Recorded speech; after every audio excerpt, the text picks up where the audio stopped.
classes and races again if I want to play more here, but there's stuff that can be done here. I'm playing this setting with my IRL guys, and that should be releasing. The first session should be releasing today, I think. Any of them horse? No, Are any of them a magic horse? there Or are divine no, horse? There are no divine magical horses in that party. It's kind of traditional. It's we're playing 2nd edition AD&D with it. My God. All the cool rules and the cool spells and the page-long proficiency descriptions. Oh yeah. I still, having played like 5e and Pathfinder now, I still feel like the fucking action economy of just having one action a turn like makes you have more meaningful decisions than like having action surge and doing like 2 or 3 things. 2E, my beloved. You're playing Pathfinder 2e with Wayward, right? We played a little bit, and then the campaign, like, he's just too busy to keep running that mini campaign. My friend Sav really likes the 3 actions of Pathfinder 2e. Yeah, you have 3 actions. Fuck you. Do what you want. It is so much simpler. I do like the D&D styled action economy. All right, but that's for another time. For now, last week you guys decided to do some tailing, looking for specific people of interest here, as a way to devise how to best lay your attack on what's his name. Record Dragonsbane. Ah, fuck. If I want to expand my other map, I have to find everything else again. Fuck, I had to start from scratch. Ugh. I gotta upload my maps to Google Drive. And all their assets. Pain. Extreme pain. Let's see. I believe Kilroy, you ended up following around Alron for a bit as you saw him perchance. You saw him make a trade deal. He whined about the cost of it. He went back to gather some gold from a shed in the middle of a storage area. Emperor, you ended up taking Warren Thorm to a trade deal of his own, discovering that he's an addict of some sort.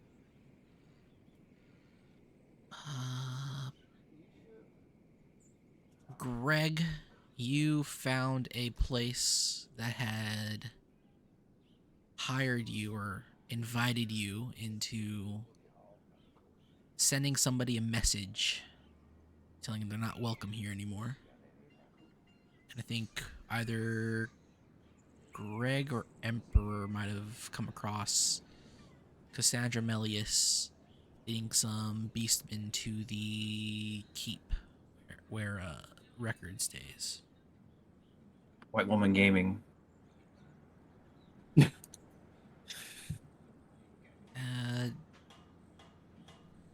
Or was that Billy? No, Billy was checking. That was definitely Emperor. Billy was just checking to see if they had magic runes and shit. Yeah. Billy did some scouting with magic of his own to see if they had invisible stuff lying around. They didn't. Right, I guess from there we start. I think Greg, Billy, and Kilroy, I think you guys went back to the inn? Or your... We were supposed to meet... Everyone was supposed to meet back up around noon and share information, and then we're probably going to move from there. Right. Let's skip to that then. Unless anybody has something pressing they want to do or address. Yeah, I don't remember ever talking about that. And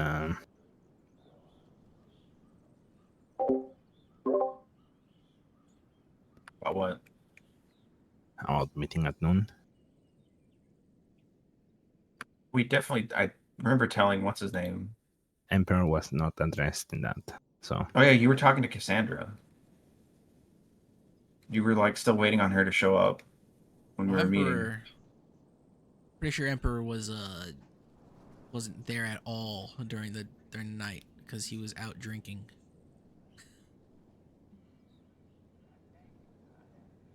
yeah. Well, What was I doing? Oh yeah, I was being a nuisance. you were Yes. scaring the guards. That's right. I continue being a nuisance. Okay. They still can't catch me. I'm running around circles around Cassandra. The guards like trying to catch me.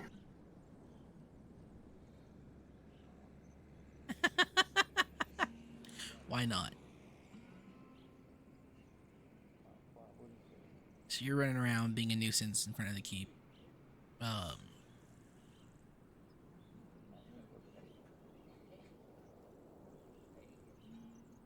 Cassandra orders the golden hair guards to, if they can't catch you, at least keep you away from the keep. If they do catch you, put you in a stable somewhere and find whoever owns this horse. Just make sure they get it and go away.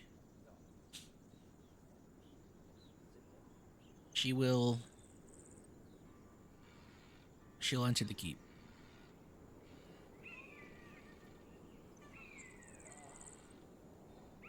As the doors close behind her. I mean, doesn't she have like a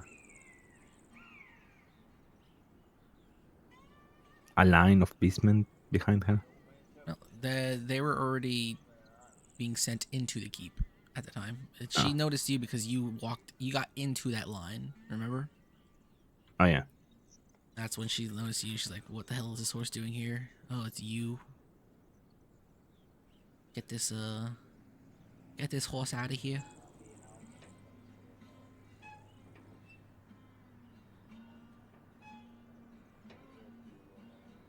And I'm just gonna snort at the guards and get out of the keep myself. Alright. And I'm gonna look at them.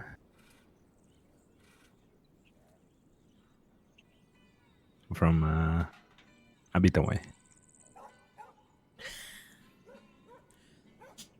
A bit away. So you're just gonna back off a bit and just continue doing your weird staring match with various guards? Yep. Alright.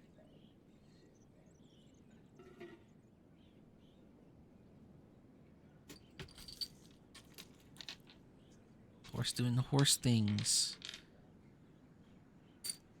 Calls himself Emperor, but is a little more gold ship.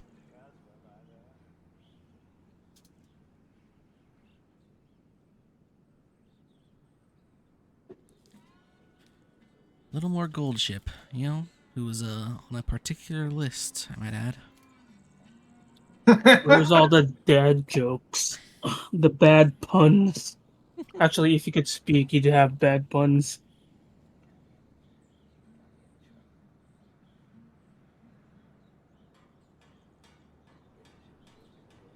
Alright.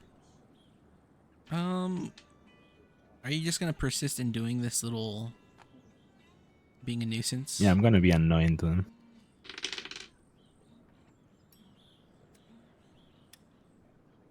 Alright. After a while, you'll notice the guard presence starts to pick up a bit. As various guards are huddling around the front of the keep. Many of them looking at you, pointing at you, and they're talking amongst themselves.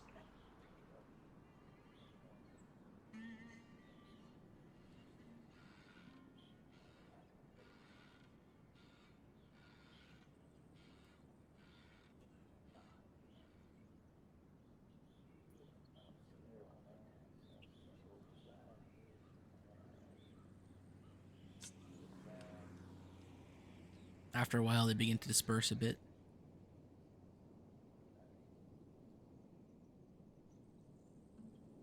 Hey, you'll see a group. Ida, the walk host is here. You'll see a group walk towards the stables, and then another group still kind of just standing where they are.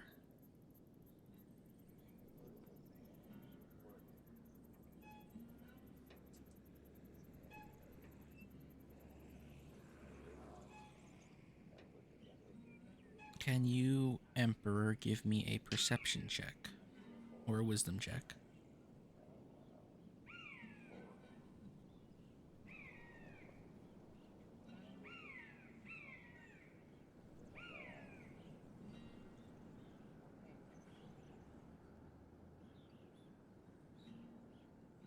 So,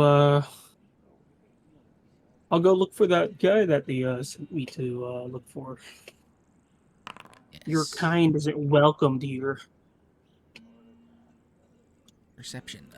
Emperor, you'll notice that these people are... They're not just dispersing, they're fanning out.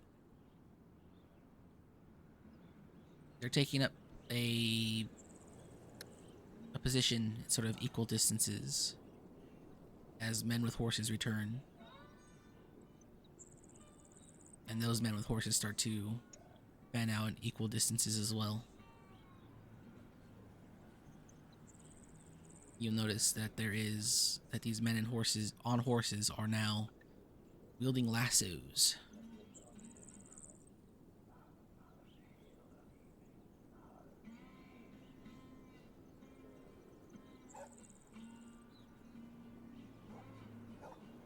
And those horses begin to approach in your direction.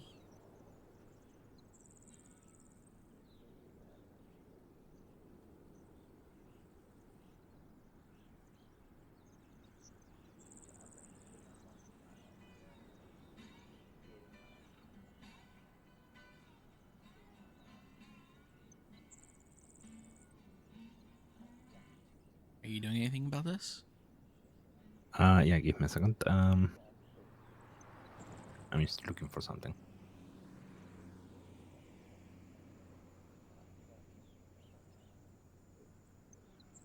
Of course, looking through his spell list to find Fireball.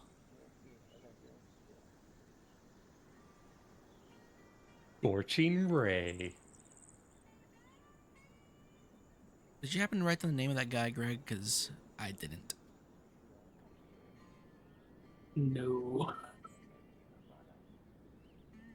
They did give me a picture.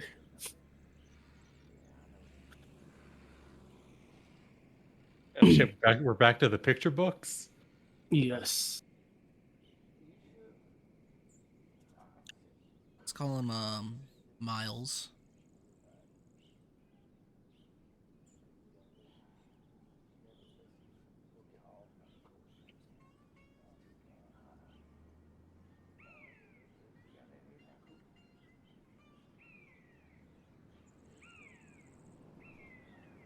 Well, Emperor? What you doing? Alright, I'm going to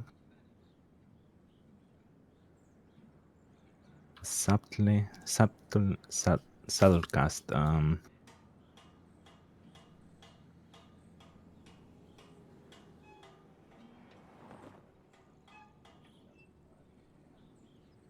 Eruption Earth.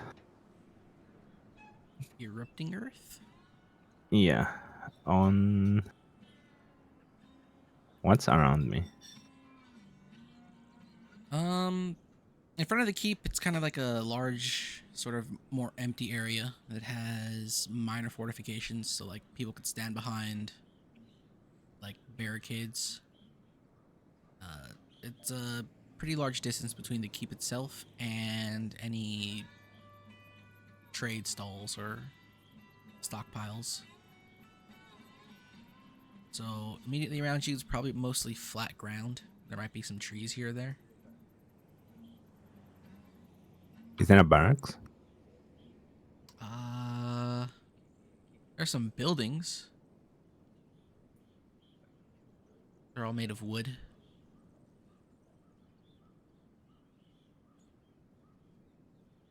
Fuck it, I will cast it on the stable.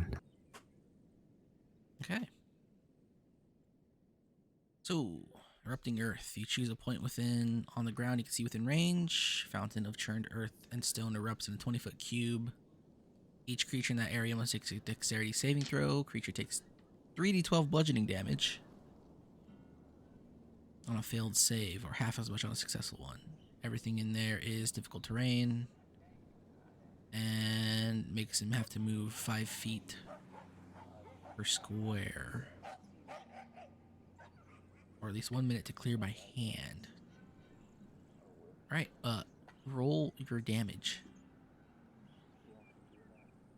The damage? Yeah, I mean, I don't know who is in there, so roll the damage anyway.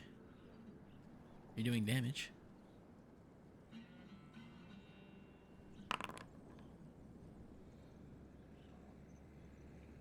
Same thing across both versions. Ooh. That's a pretty big roll. What's the actual AoE of this again? 20-foot cube. 25 cube. Set it on that point.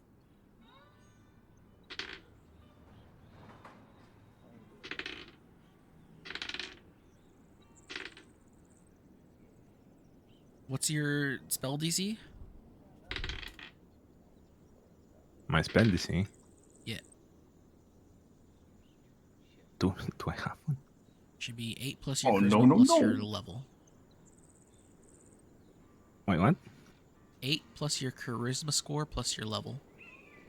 Or not, your charisma modifier, not score. So it's 8 plus charisma modifier plus level. Yes.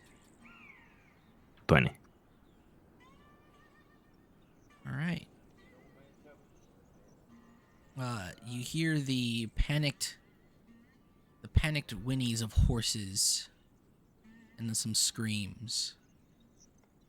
And I'm gonna throw a saving throw on top of that for the building itself.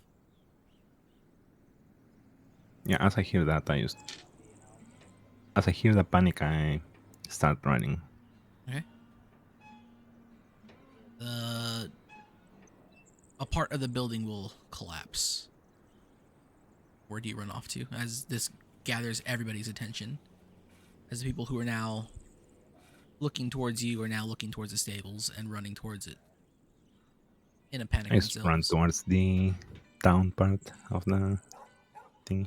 All right, and you run off.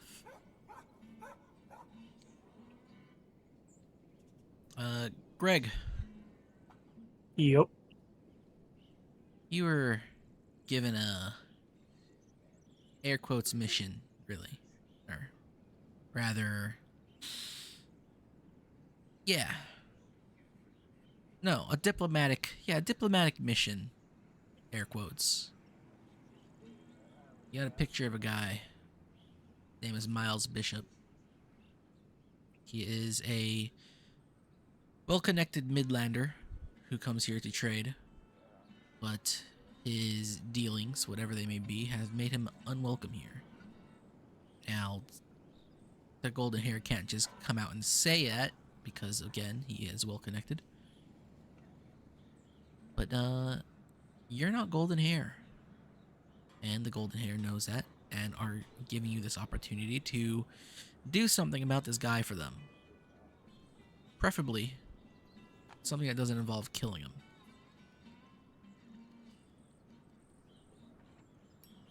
Yep. I believe you were given a general location where you might find him. Somewhere in town. The places he does business in. What do you do? What are you doing? Well, I'm gonna try and get this done. Get some good golden hair points. All right. So you head off to the northwestern part of town.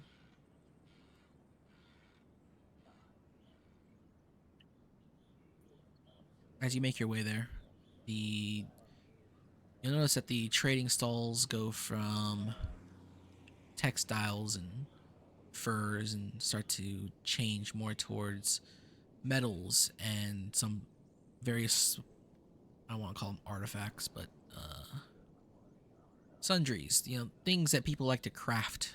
Maybe earthen goods, wares, pots, vases, things like that. You'll find tools, common and more specific. As you go looking for this Miles Bishop guy. Yep. Yeah, just looking around, seeing the sights.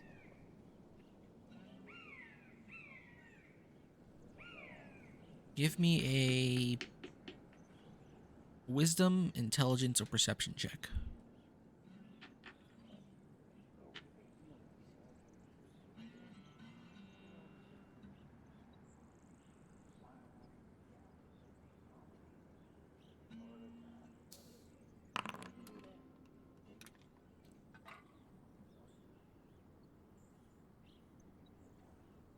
Wow. Which one was that?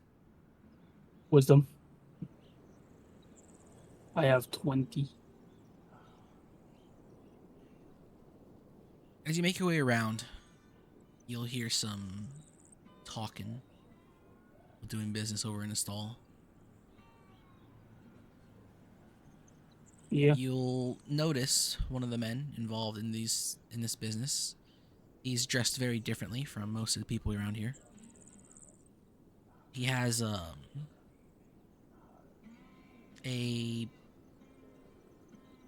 black leather jacket that's rather long, reaches down to his boots. He has rather fine looking black leather boots as well.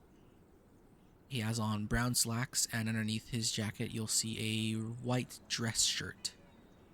He has on a monocle that he raises to his eye whenever he's looking at something that the man behind the stall is handing him to peruse. Yep. And a wide-brimmed hat. The hat itself is not that big. It's not quite a pork pie, but more like it's more like one of those. It's like a Western hat. I don't have a word for it.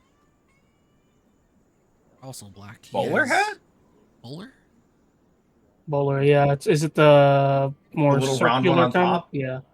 Yes. It's a bowler hat. Yeah. Bowler hat. Yes, that is exactly what it is. And if you look to your paper, your description, you'll see that he has that same sort of curlicule mustache. Fendi. For you, special price. And there is no fish being traded here. No. We sell saffron and magic honey. There is honey being traded here. Hey, it make you go like Ferrari.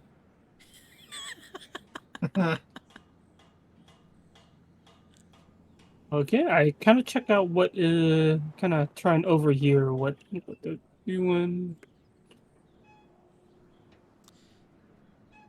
The guy in black, the one you assume to be Mr. Miles Bishop, he's looking through various papers right now. Every once in a while he points to a book, and the guy behind the stall hands him a book, and sometimes he points to like a stone or marble tablet, and he looks at that, runs his fingers across it. They look like, I would say, more intellectual wares, if anything. Okay.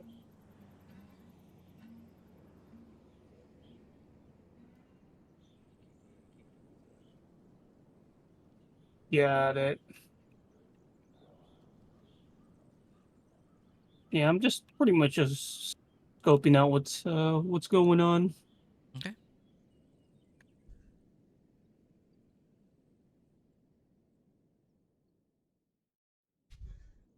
see if it's actually as bad as the golden hairs kind of make him out to be.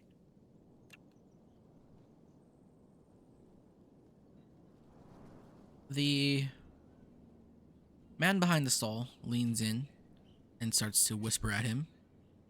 Miles looks at him and raises a hand and sort of gives him this, like, yeah, go ahead, give it to me kind of gesture.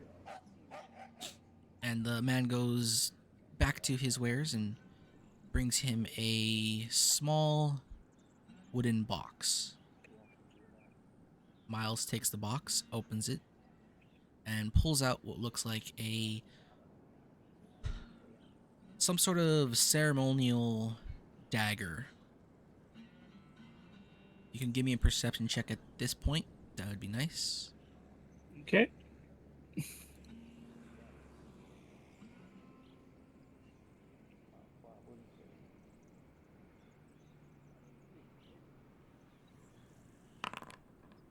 Jeez. Your perception is 20? Yep. Jeez, okay.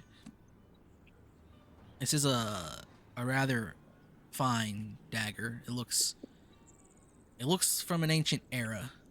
Do you have a history proficiency at all? Nope, not really. Would I be able to use insight, or would I just use intelligence or wisdom? I would say intelligence. Okay.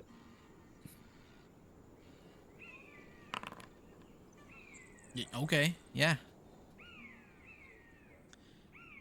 So, the make of this dagger suggests that it comes from the lands much further west.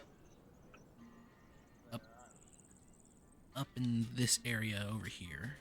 It's from a long dead kingdom that disappeared completely off the face of the continent, which also led to the creation of this mass desert in the middle here, known as the Barrens or the Midlands. Yeah. As you look at the dagger, you'll see there's also a set of symbols etched across both the handle and the blade. Close to the flat side of the blade, it is a single-edged dagger. It's rather wide. Like, what kind of dagger? Like, is it like a scimitar-like thing? Let's see.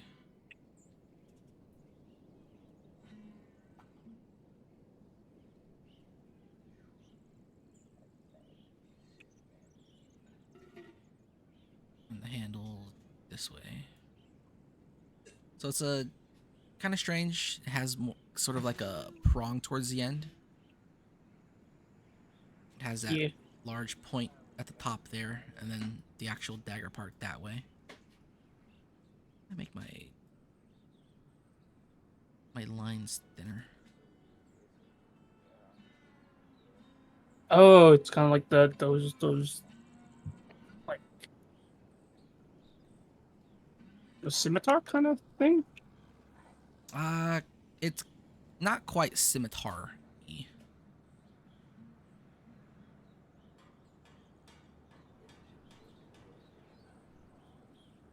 I'll attempt to redraw this multiple times until the actual thing pops out. Sort of like a dagger with a wide base, and then it kind of goes out. It has this sort of crescent blade at the end.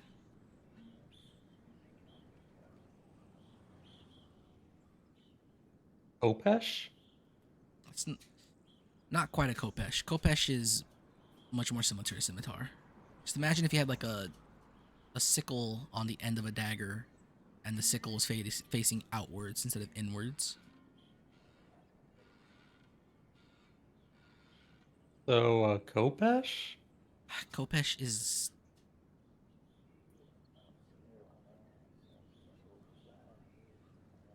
That's like a Kopesh on the right there.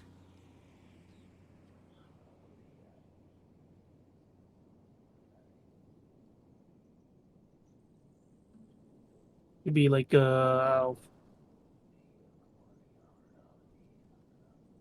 It's like a Kopesh if a Kopesh was born wrong.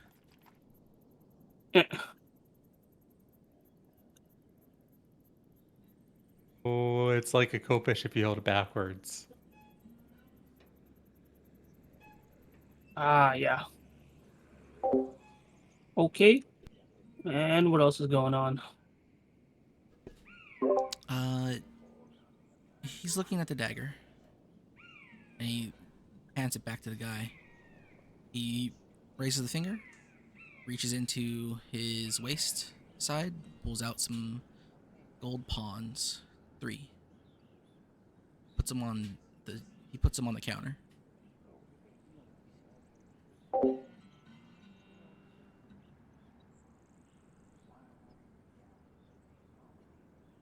Okay. The guy looks at him. He nods his head. He extends a hand to shake, and with his other hand, he takes the pawns.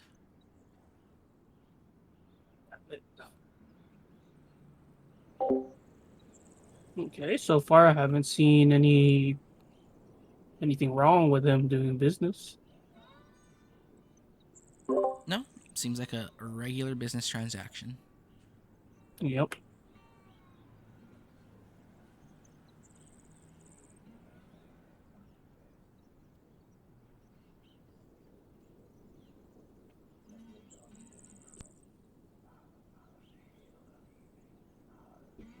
He then points to another thing on the shelf behind the man. The guy goes and looks at it. He's like, "This came in not too long ago. I'm sure it is something that you would like."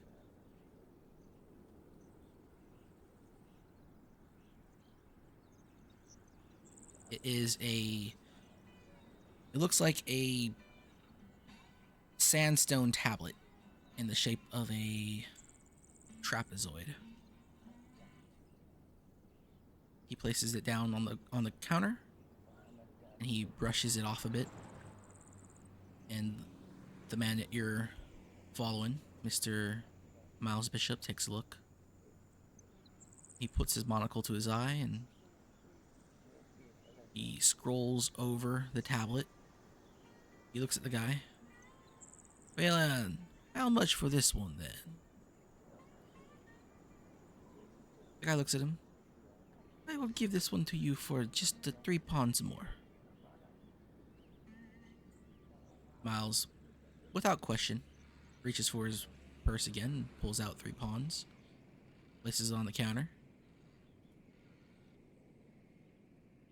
And the guy takes the pawns and lets him take the stone tablet. Okay. At this point, Miles extends a hand, shakes hands with the guy, with the vendor, and he's like, "If you ever find anything much more like that again, you send word out to my people, and I'll come get that. I'll come get that right quick." And Miles and a couple of guys end up walking off. Got it.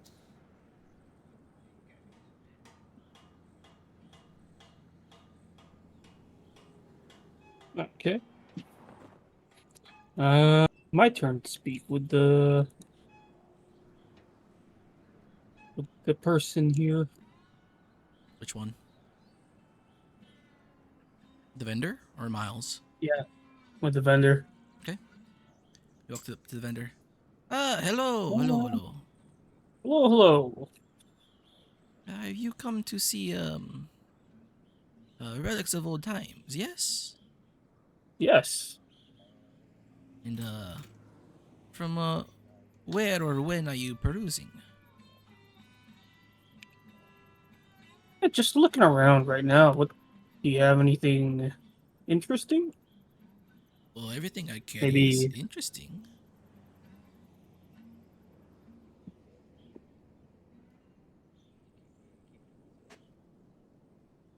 But is there Do any? you have anything for an old cleric as myself? An old man of the gods, yes? Yes. An old ancient man of 37. Bros. It's so over.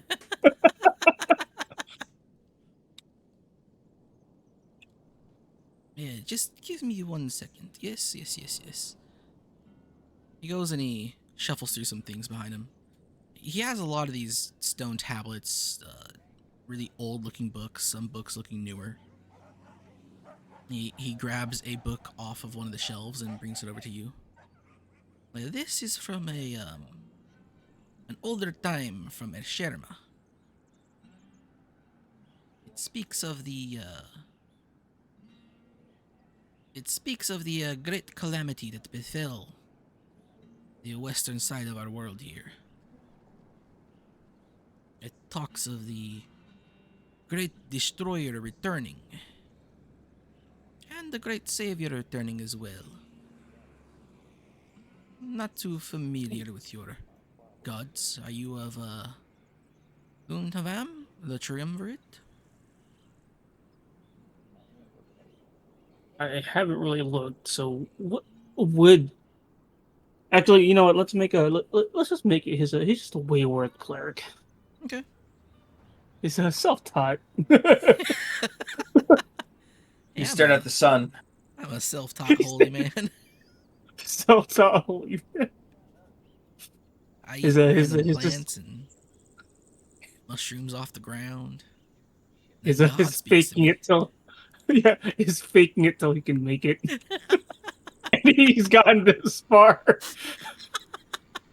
Done something right.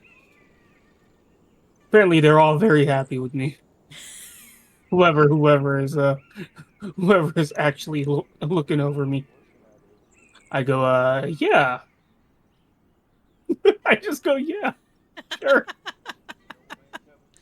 Well, it is it might be a bit of blasphemy, but it talks of the holy Valkyrie doing battle with the beloved Oma,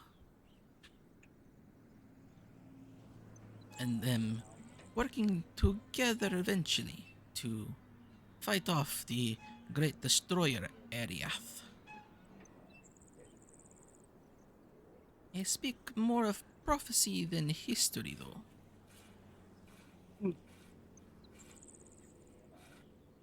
Oh boy, here we go again. As a wayward cleric, you'll know you don't know of the Valkyrie, but the word Oma is sort of the western side of the continent's word for the Earth Mother. Uma.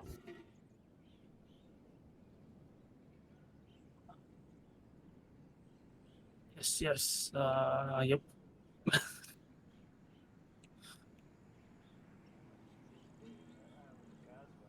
Does this interest you? Is this to your liking? You know, I've met a very, very unusual horse. Is that something in a prophecy? A horse. Very smart one. Many horses are very smart. Not unusual. Many horse can be unusual, but they are just horse. Oh no, this one's actually really, really smart. Well, I would suspect it's a wild magic, but I don't know. I don't think so. It's literally just a horse. well, I do have some texts And- from the northern plains, south of Galatia, that Also, I did eye that knife that you just sold that other patron. What was that? Oh, you saw the knife, huh?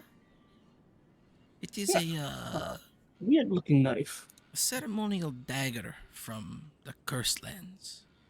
Back before the kingdom was swept off the face of Terra. It is spoken that it was used for specific ritual sacrifice. Yeah.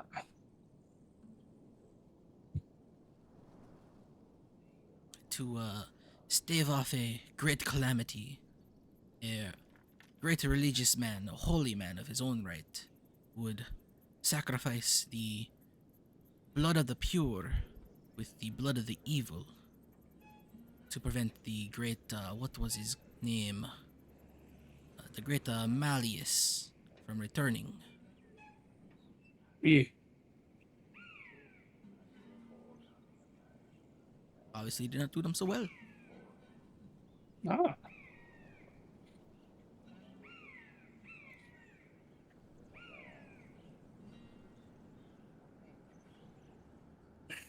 But if you want the knowledge of horse, I have many scrolls from the northern plainsmen. They revere the horse. If there is words of a holy horse of some sort, you may find it in those scrolls.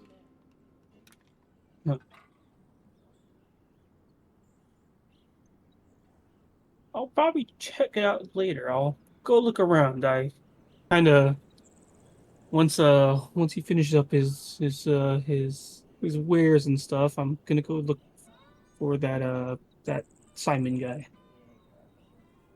I'm gonna start tailing him again. All right. He tries to continue, like, hey, whoa, come look at this, but you'll walk off. I give him his blessings that I have to go now. I will Are come you back. sure? I have plenty scrolls on horse in the wild Northmen. Right? You continue to tail that Simon guy. Yep. Miles Bishop. If his name was Simon, who cares? It's been retconned. Oh. We retcon names here. Is it Miles? I kept on calling him. kept thinking Simon. It might have been Simon, but you know what? I don't write anything down, so I gotta get my own notepad one of these days. I used to have one when we played our first campaign.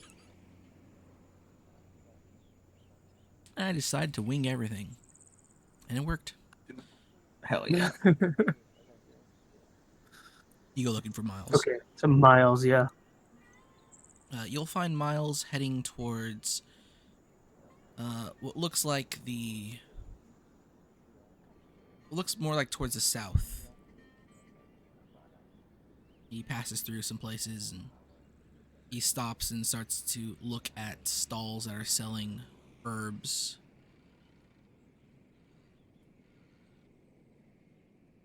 Okay. Both not just herbs. There's various stalls set up here selling animal parts as well, meats, organs. Some animals still alive, ready to be slaughtered on request.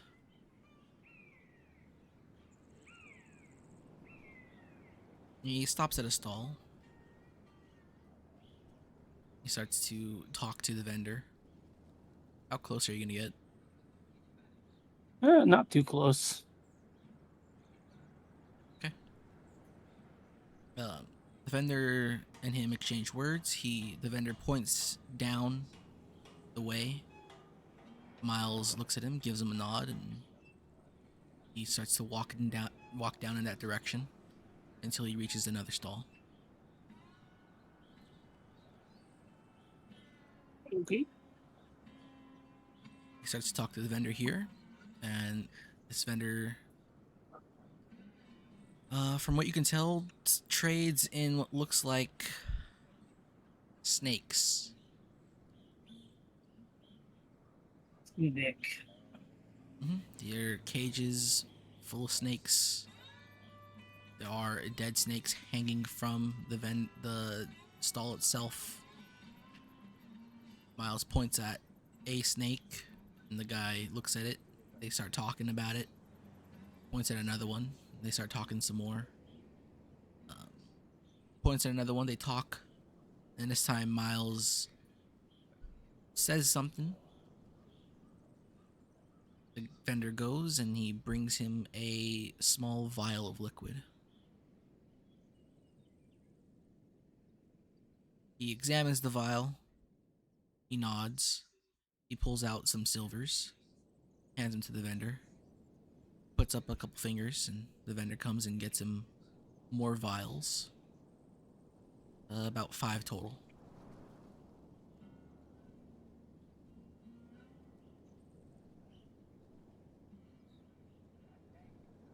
They shake hands, and Miles begins walking south again.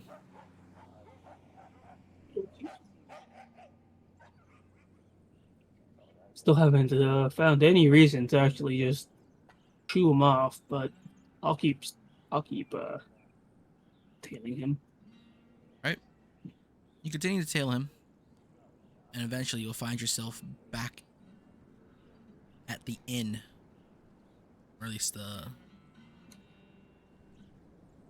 I wouldn't even call it inn.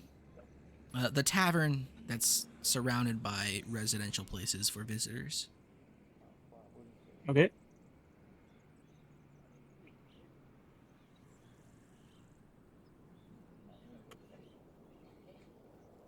He begins to talk with his cohorts. One of them walks off towards the residences. The other one goes towards the livery. And then Got it. Miles goes and enters the tavern itself.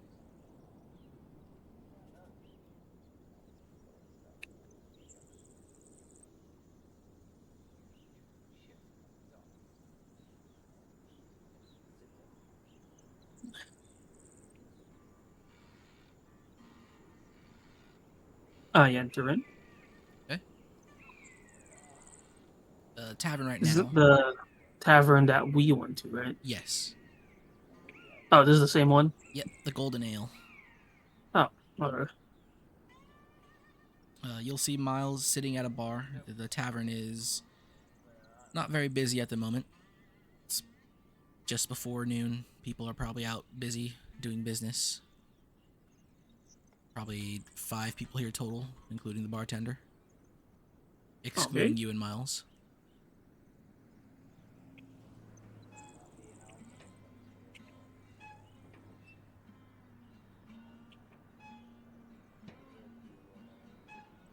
I haven't had anything to eat, so I'll ask for my food. Right. And would I be able to recall what they asked me to do? They just told me to teach him a lesson or to get him out of town. Make it known to him that he's not welcome here. Oh, that's it. Mhm. Huh. They didn't tell Okay. you how to do it. They just told you, don't kill him.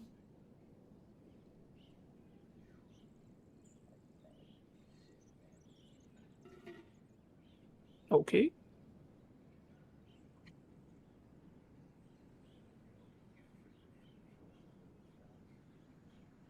Miles is at the bar. The bartender comes and gives him his drink. The bartender walks up to you. You're to cash in on one of your meals for the day, Mr. Mr. Greg. I'll get that up for you in just a second.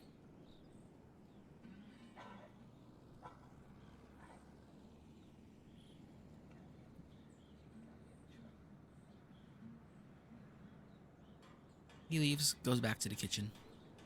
Miles there tends to his drink. He pulls out a golden timepiece.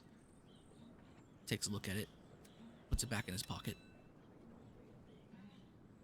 Hey.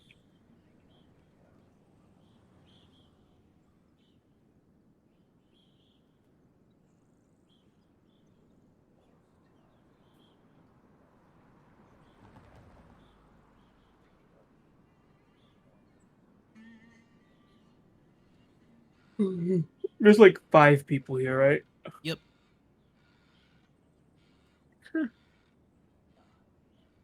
4 patrons, the bartender, and then there's you and Miles.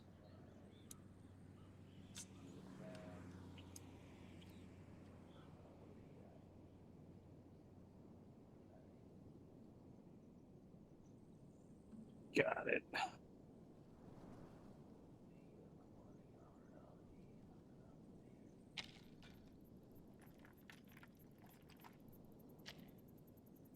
The I go bartender. over to Sir Miles. I tell him to bring my food, and then I ask. I talk to Miles and be like, "Hello, Sir Miles. I am Greg. I'm here to talk with you, if you don't mind." Sir Miles. I don't believe I've met a Greg before. Nope, this is the first time we're meeting. I show my clerical stuff, my divine-ish thing that I use as a Your holy diviner. symbols. Yes, Well, a man of the cloth. that's the man of. What denomination are you from? You don't look like a Midlander or would be familiar with what you is. Not at all. Would I be able to recall what the shopkeep was saying? The prominent, because he is a wayward cleric. Or actually, would I just use my Can I just wisdom it? He is a Um, cleric, but he's just not. what exactly are you trying to recall? I could He's just a horse cleric.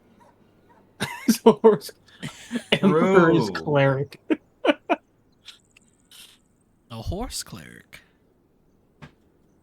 I didn't know them savages had. I know them savages had a proper religion. They do. I give him some guidance. You cast guidance on him. Yep. All right. Is guidance a thing that you can feel? Probably. Probably. Apparently, as a cleric of the cloth, they have accepted me and still have the powers. Well, Or I figure I still have savages the gotta be divine. civilized sometime. I'm not too familiar with their ways, but what words would you have with me, Mister Horse Cleric Greg? Well, just some words of warning. This town might be very unwelcoming. Just as someone who has come by, some words I do not want to see people hurt. Are you issuing threats to me, Mister Greg? Cleric doesn't do threats. I am giving you a warning, as it's been very, very tense around here.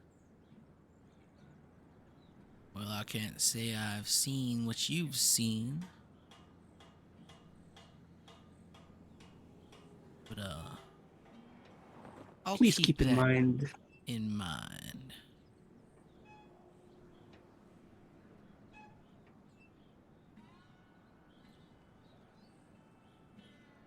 He raises his mug of ale to you and takes a swig. Yep. I raise my ale. All right? Is that I keep drinking, and I kind of just let loose all right? that rabbits are not liking your stay here. So I would say it's kind of just be careful. Give me a charisma check with this one.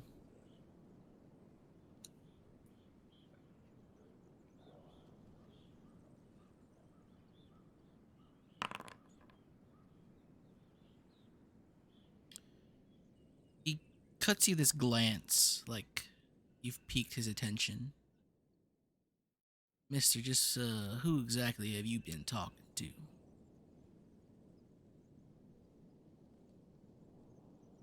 Some yellow rabbits. I did not see coin, they just told me this, but it is something that is going on right now. Just saying. I do not want to see anyone hurt because of my inaction. Right.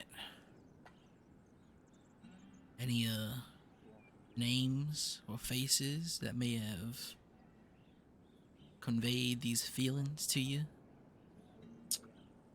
Nope, just masked men. I didn't even ask for coin, as I don't accept any coin. I was just told, give him a lesson or give him a talking to. I chose the former. Or the latter. Yeah. One of the two. One of the two. You're right. I mean, a lesson can be talked. Yeah, you could be correct either way. Who knows how Yeah. the luck rolls? I give him a smile. Are you telling me? Are you sure now that these golden hairs? Yes. They just wanted you to know. He sits up straight. So, please be careful.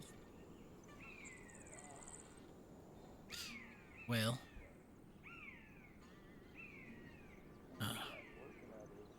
Shit. Mr. Greg. If you're ever in Rohodeo, why don't you come look for me? I might have a proposition for you. But now's not the time.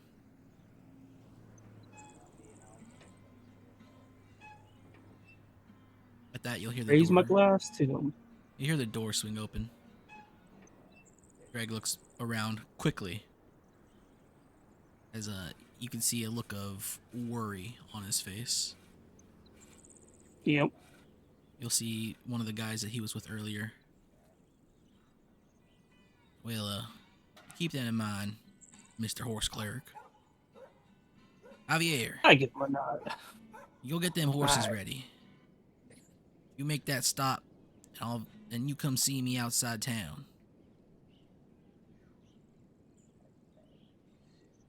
And he gets up and he leaves. The guy who entered the building exits with him.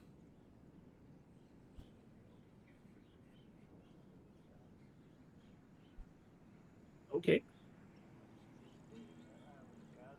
He failed 2 morale checks. I need new physical dice. They're too kind to you guys.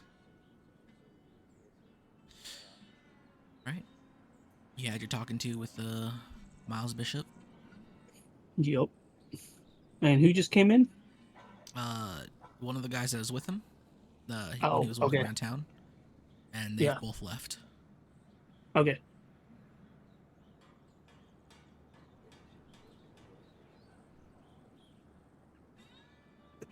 Well, there's that. He just told me he's not wanted in this town.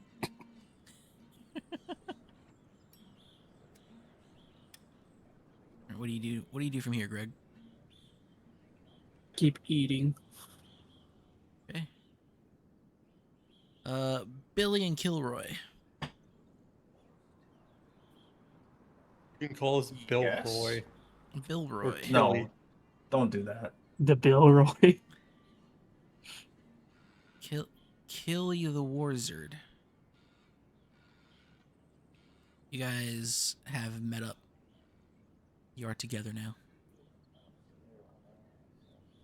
I imagine So how'd it go? sometime around halfway through this conversation, Emperor will probably show up if he's running in this direction. No, I'm not. Emperor is Thank going God. off to do Fuck. more hunting Fuck around. horses.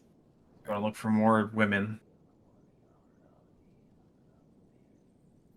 So, do you want some good news or some bad news? Give me the bad news. We can't see inside the keep. I'm gonna cast Meteor on the keep. The horse fighting a one-man war. Fucking Bojack in the trenches. Wait, how does a horse do his vocal casting? How does he do I his don't. somatics? Does he just glow with an aura of power and then, you know, Yeah, he's like the TM Opera of casters. he just fucking pops his ult, and then a cutscene plays. The little symbol cuts into the right side of the screen. Explosion, meteor. So you can't see into the Fortress of Magic. I mean, I'm not too surprised by Oh that. no, I'm saying that I didn't look inside of it because I can't exactly see when I'm inside it if they have any sort of magic going on. However, it does not appear that they have any sort of divination magics on the exterior that I was able to notice. No invisible wards of any kind.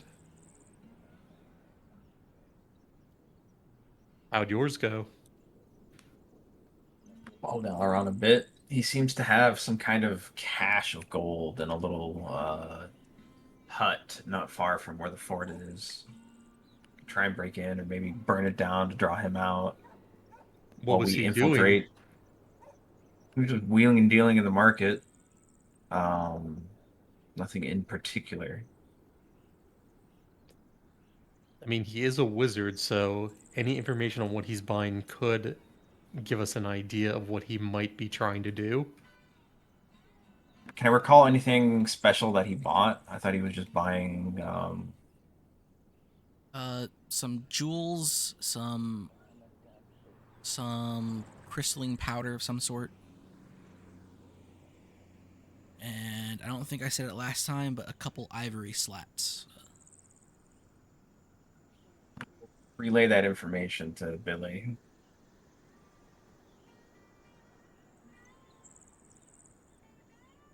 Interesting. Would I be able to recall if any of these are used in any sort of material components for any spells Roll an in the Arcana divination check. school? Honestly, for me, that might as well just be a D20. It's not a if it's not a 1. Oh yeah, these are definitely some form of material components. Definitely at least one of them. You know that the ivory slats can be used to give you information on on an item of some sort. You're not sure what else it could be used for. But the crystalline powder, depending on what the crystalline powder is, can do a whole host of things. Yeah. And I mean, oh, see, I know there was another thing he was buying, but it's not mentioned. So, not gonna bring it up. It looks like he might be trying to identify an item of some kind. Right. Alron isn't really our deal. I think our probably best bet. He didn't seem to be able to teleport, so Well, he is a he walked divination everywhere. wizard. Yeah, wizards of the divination school give up conjuration. I don't understand why, but they think that the ability to conjure and transport defiles their ability to divine the future. It's a load of hubbub. You know, I'm not a wizard, so I don't really care what his reasoning is. I just need to know that he can't do it. I'll just take your word for it. He is Yeah, incapable of doing I it. believe Billy's analysis. Um, but yeah, the best I got is maybe we should set that little shed on fire, and he'll probably run out and be very distracted for some time.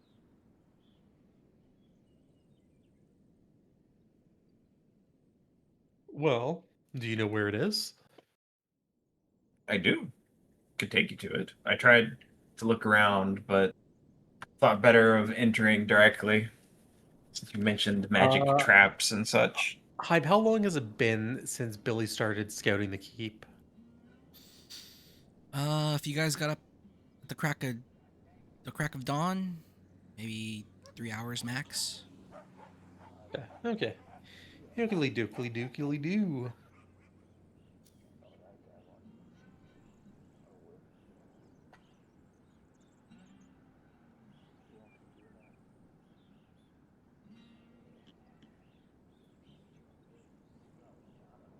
Well, shall we head over?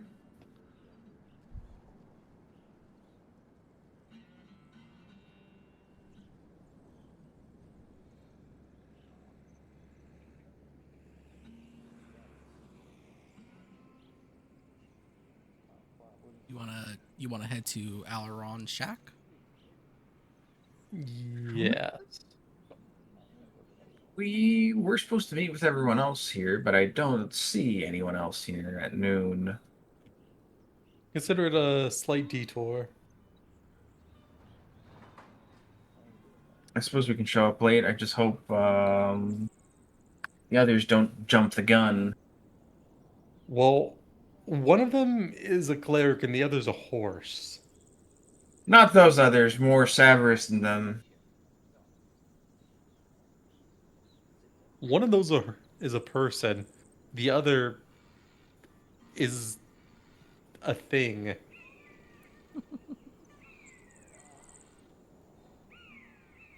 Take a quick look at it, since I wasn't able to tell if what specifically I was looking at. Hopefully he's not there.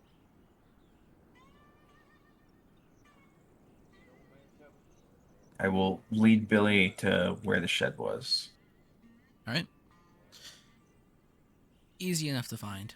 You'll walk for 10, 20 minutes. You'll find yourself at the shed. Is it in the city itself? Yes. It's sort of in the middle Like- of a bunch of little sheds, storehouses, and So it's not like a super populated area. no. There are some vendors here though, but it's sort of more behind their places of business. So detect magic ritual would probably be a safe thing to do in this location. It could be a safe thing, unless somebody walks by within 10 minutes, which is definitely possible. Fuck it, we'll burn the spell slot for detect magic. Right? And what do my wizard eyes tell me? That door be glowing. Oh shit. Let's do a see invisibility as well. You don't see anything invisible, but you do see that big, beautiful aura just sort of radiating off that door. Hmm.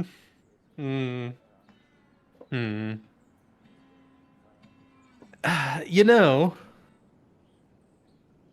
I do believe the answer in this situation is dispel magic. Do you have Dispel Let's- Magic? Yeah, it's actually prepared. All right, then. Let's see.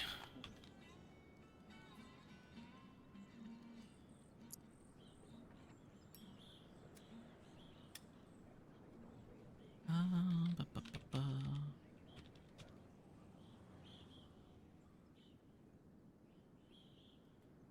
All right. You cast Dispel Magic. Give me a D20 roll to see if you successfully dispel the magic. Okie doke.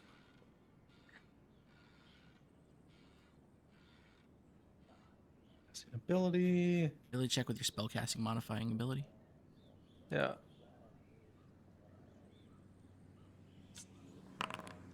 Oh yeah. Yeah. You feel oh actually no, you see the magical aura on this door wane. It sort of all retracts down to where the handle is and disappears. I did not want to see what kind of nasty magics a divination wizard put on there. Disgusting creatures. And Billy will open the door to see if there's any more magic inside. You go for the door. It's locked. Fuck.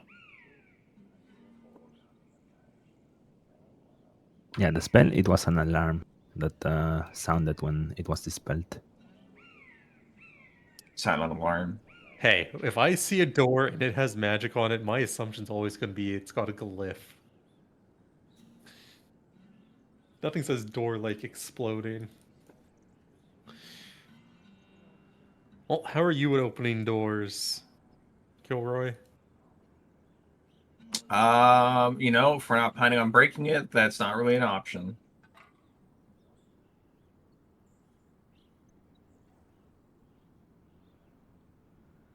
But you stood silently. Knock. Oh yeah, real silent.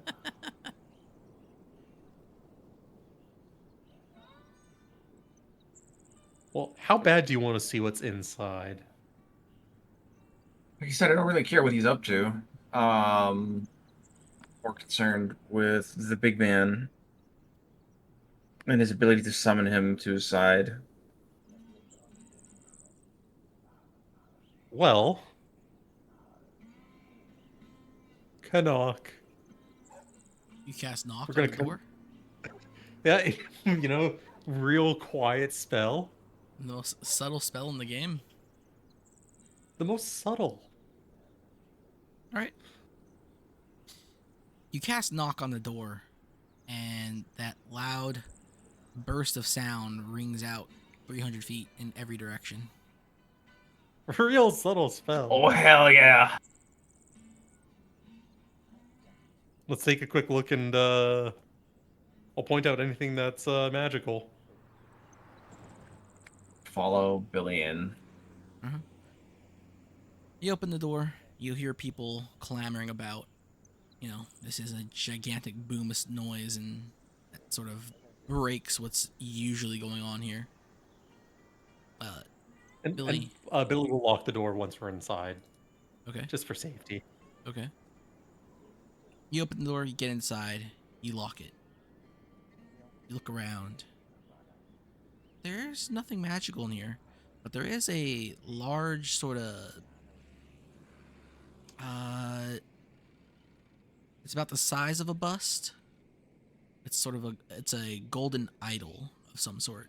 Oh, it's the Goon Cave. Wrong kind of bust. Oh, However, the golden That's idol right, guy. is of a woman. She's it's the wearing Goon Cave. fancy robes. She has a sort of her arms spread open towards the front. as Would I to invite recognize you towards if her. this bust has any sort of significance in terms of history or religion, or is it just a bust of a person? It's not a bust itself. It's a statuette about the size of what you would imagine a normal bust is. So, Would I be able to tell the cup size of the bust? D. This is at Goon Cave. Well, it's a Goon Cave because Kilroy's in here. Go ahead and make me an intelligence check for not failure. Who? Billy. So am I getting an intelligence Almost. check for like how big the tits are? Almost failure. That is one off a failure. Goddamn. I like your current seed. I'm gonna be completely honest. Where it's either a 1 or low as shit. A 1 or a 2? Hell yeah. And you'll still be successful anyway because you're Morgan. It is a statue of Oma, the Earth Mother. Uma. 3 goddesses? It's a Tauren. Is Emperor getting his sparks? No, Emperor's going to become a Sunwalker. I'm Is getting my Emperor gonna golden get his spark. 9 spark speed upgrade? It says Emperor, not Kita-san. Well, let's take it just in case. But aside from that, there are various chests lined along shelves here. There's a larger More one, chests? or like a foot locker in I'll- size. I will search through some of the chests while Billy is examining the bust. A I'm lot of taking these, that shit. A lot of these chests contain gold. I think we're taking the gold, Kilroy. Do we really want to? I mean, I guess we've already broken in. It doesn't matter. Maybe we'll redirect some of his forces, or at least alert Alaron to keep an eye on his storehouse here. I will begin emptying gold out into my pockets. Any spell components of any kind in here? Nope. Unless gold is a spell component.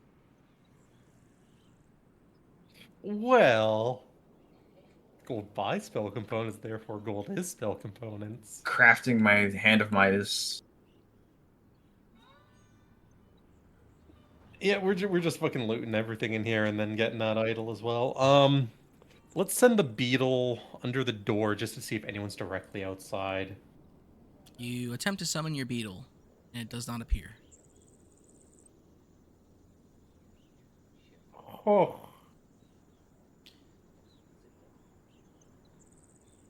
Can both of you give me a luck check? Oh no! Every luck check I rolled last week. you ready for this? No, that's a good luck check. That was both good luck checks. Kilroy's is better. As We're so you're in. rummaging through these chests and just sort of stashing away the gold here, you make your way to You get the. sprayed in blue.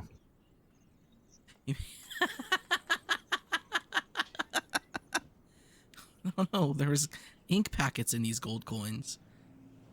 What the fuck, dude? You open up the large foot locker. You don't find gold in here, but you find another statuette. This time it's not gold. It's instead made of a bluish pearlescent stone. Would I be able to recognize this material? Go ahead and give me another roll intelligence check for not failure. Actually, yeah, just go for it. This stone is often referred to as Mara's remnants.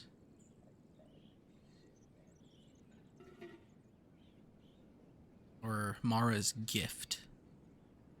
Kind of just depends on where in the world you're from. Mara's curse, that's also another one. Would it have any significance to us? Like, would it be known for anything in specific? But I love the moon. It is believed Nova? to be a stone capable of quelling the anger of the gods. At least that's what you know it for from Galatia. And the statuette itself is not of Oma. I wonder why you would have it. It is of another person. I'll carry the moon statuette. All right. Now, the real question, how much cash did we repurpose? 350. How long are you taking to stash all this cash? It is a lot of gold. Gold is heavy. I'm filling my pockets, and that's about it. Okay. And I'm He's a taking the strong boy. statue. But you're telling me you guys didn't put it in a chest and then dragged it? You know, not a What very about smart guy. What about letting it go, huh? Oh my god. Not this shit. Let it go of poverty, bro. Kilroy, your pockets are full, bursting at the seams of 120 pawns. Holy shit. Billy, Balling are out. you going the same way about things? Yep. Let's give you Magic's 112. expensive. You guys are making off like fiends. Fuck honest livings. We just become fucking storage robbers. Okay. Well, Next on time to Terra dip. Storage Wars. You should contact the FBI and tell them you found a cache of Civil War gold. That's true. We should tell them. We wouldn't want it to go to the wrong hands. Yep. Are there any windows in this little shed? Nope. There's some light poking through from poor construction, but there's no windows. We should leave soon. Do you think I should make us invisible before we leave, just in case? If you can do that, that would be great, actually. I'll burn my remaining 2 level 2 slots on invisibility on both of us. All right. Dude, hell yeah. Poppy lost his dice. While dropping my concentration on the other ones, of course. Of course. All right, you guys And- exit the shed. Yeah, we're gonna skedaddle. Where are you guys headed? I guess we have to try and stash the gold in our room Yeah, inconspicuously. we should do that first. You Just show up to the meeting place bursting with gold, You open the carrying doors. 2 statues. pockets ringing. Each of you walking off with a statue. And the streets are busy right now. Everyone's looking around, talking about, did you hear that? Was that some sort of explosion? There are some guards standing about. Okay, you go that way, you go that way, you go that way. It is a bit of a mess as you stand there and make a move, and you hear just of your own coin, of your own pilfered coin, bouncing about in your pockets.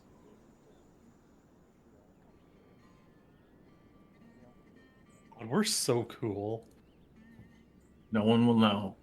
No one It's will a know. perfect crime. Victimless. Yeah. All right, Mossy. You guys make your way to your residence, I assume. Yep. Yep.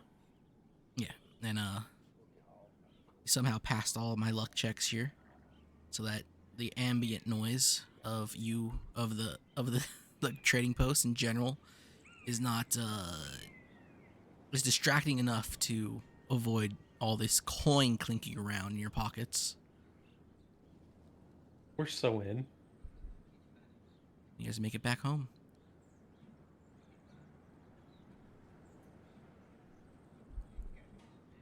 Emperor.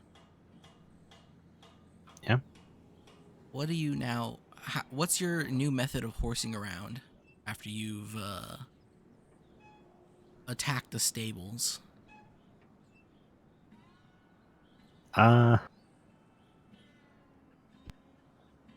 I'm gonna look behind the keep now. Like I was at the front gate, now I'm gonna go. One man behind. assault. I'm seeing this keep. Sieging this keep as a silly boy. The backside of the keep is mostly just walls. You got people walking along the ramparts up top, but there aren't very many guards guarding the bottom side.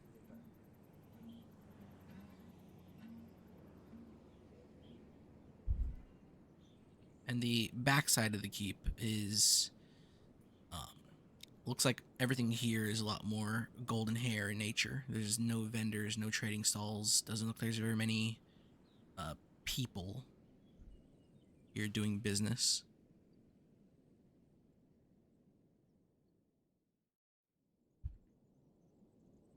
All right.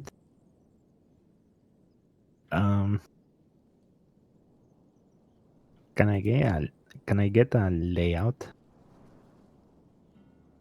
Of the keep No, not the keep, the backside. backside. So let's see.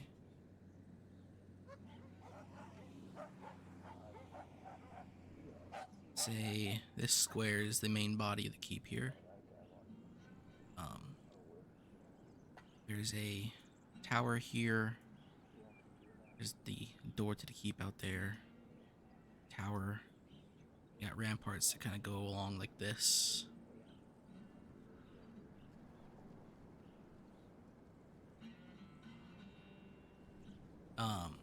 You'll notice that I would say at about this point there is no more commerce.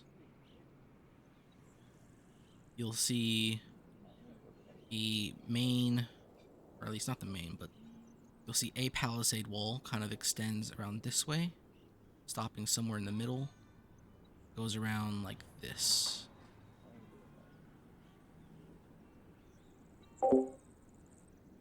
And then if you look off to the northwest, or no, southeast, you'll see what looks like a small farming area. You'll see a bunch of soldiers off over here at the top, opposite end of it. And every once in a while, you'll see soldiers with wagons heading off outside this little palisade here. And back in as well. Alright. Where was the stable? It was northwest of the keep. Okay.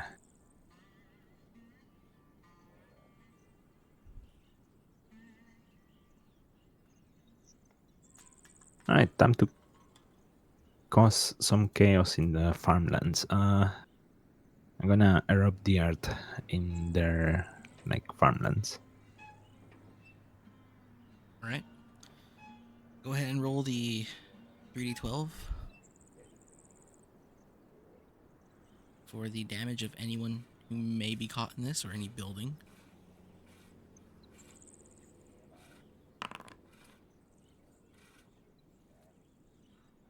Another huge roll. Would kill most people. You hear some shouts, some screaming, some panicking. Nearby golden hair guards will turn around and take a look, like, it's happening over here on this side too. And you'll see people running off the farmlands. You give me a perception check.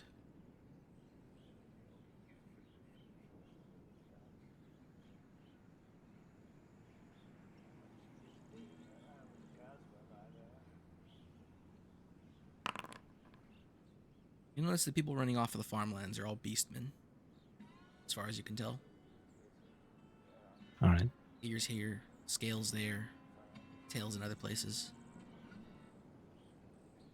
Any horse ears? No. Damn.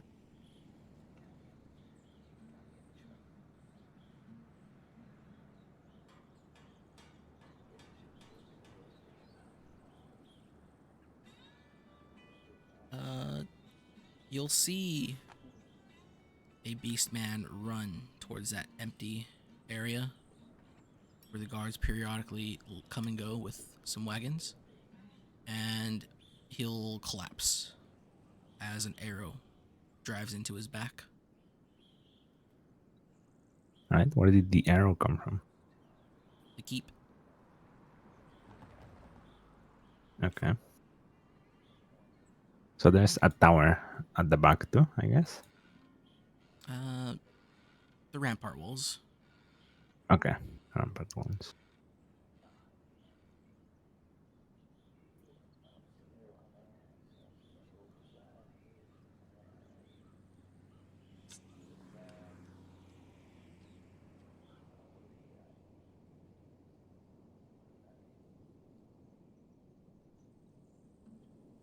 At this point in time, you'll see a large increase of golden haired troops sort of approaching the farmlands. Once the spell stops doing its job, they'll start cordoning off beastmen into a little small section of this back area here. And the beastmen begin to like assume a position. They get on their knees. They put their hands in front of them on the ground as a few golden hairs sort of line up and keep them in check as other golden hairs start to approach the farm and take a look at the damage that has been done.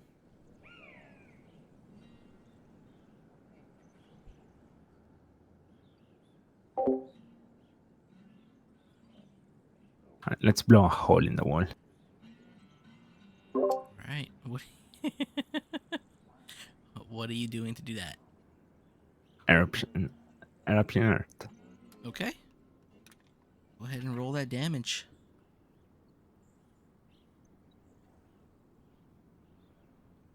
Like, what's that? What's the difference between a fourth slot and a third slot for that one?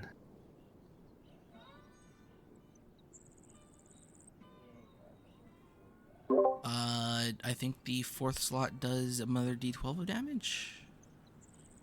Let me take a look.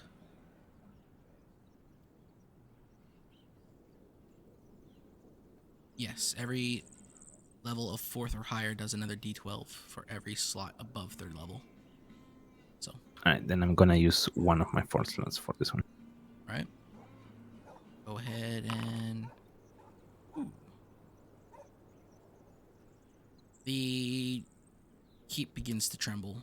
The walls begin to tremble. You'll hear people shouting up top. And now you'll hear whistles blowing out from the top of the keep. You take a look at the damage that has been done, and the keep seems to have held quite well.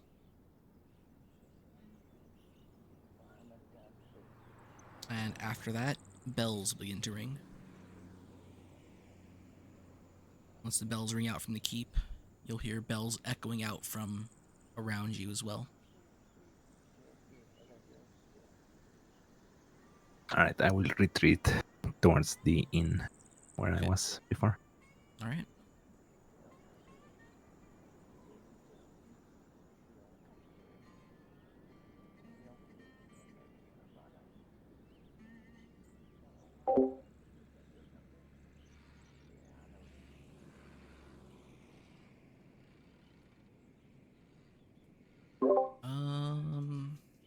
All right, so you head off to the inn.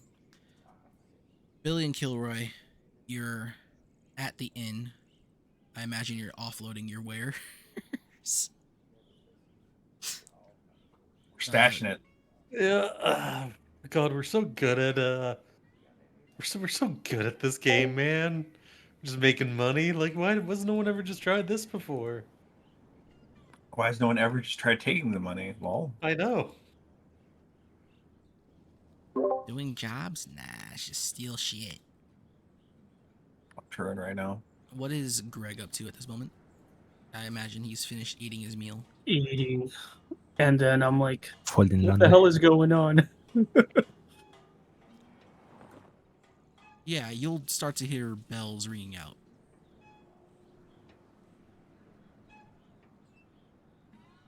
Billy, Kilroy, you probably hear these bells as well.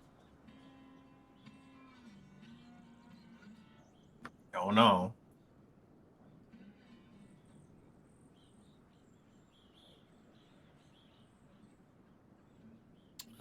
Greg, the barkeep, he'll go out from behind the bar. He'll take a look outside and he'll close the door and, all right, everybody, those are alarm bells. If you're new here, you have a room, go there.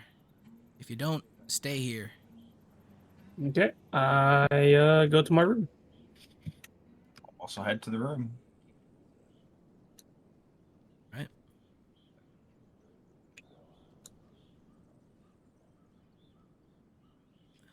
Billy, Kilroy, Greg, you're all together in your room. Your room now has just bits of gold and a couple statuettes lying around. Greg,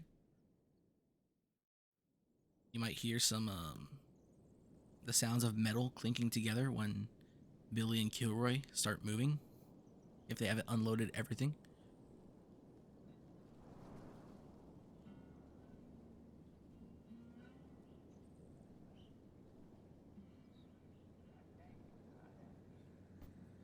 Emperor, you're running off to the inn.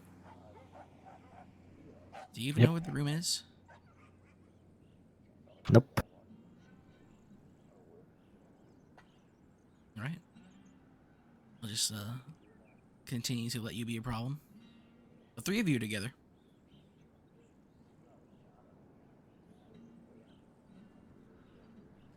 How'd your Nice. end go? Yeah. Billy will just speak up while invisible. I assume I'm out of invisibility, or Nope, I'm you're still stashing my shit. invisible. I'm stashing shit. I don't know if I'm visible or invisible. Yeah, I assume we're stashing shit, and we're like, does the room have like a locked chest of some kind? Yeah, there are foot lockers by the beds. Okay, we'll put like the statues in the footlockers, and we'll put our gold in with our normal gold, so it obviously looks normal. Just look dirty. We got it. We got it fucking blendered, and with our whopping like 10 pawns each.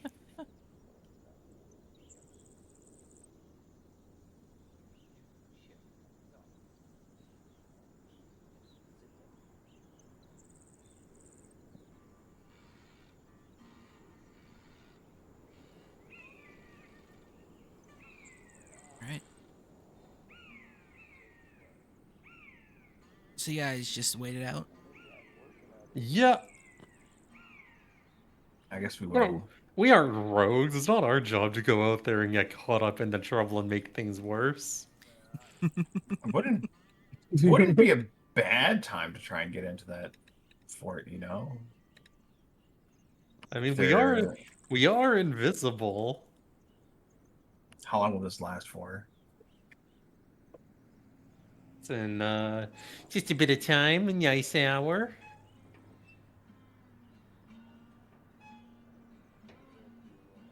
We have an hour. Maybe Well, we minus should however go long. see where all this commotion is, because if it's just from what we did, and they're all kind of still around the fort, We have our chance. Are we the two good men? no, we can't get in there by ourselves and take the guy by ourselves. We do need some assistance here. Nah, we'll be fine. No. I like very vehemently do not want to go try and assault the fortress as two of us, but if we could get a little more information.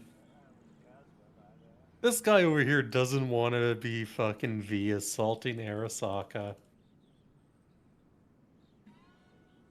We need to complete our mission, not, die gloriously.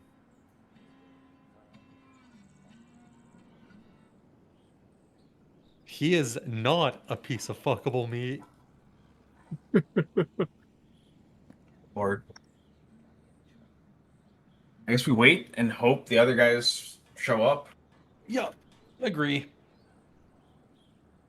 Lord knows where Emperor is.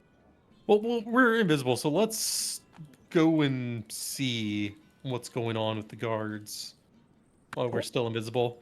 We don't have anything on us now. And we'll also be right back real quick. All right.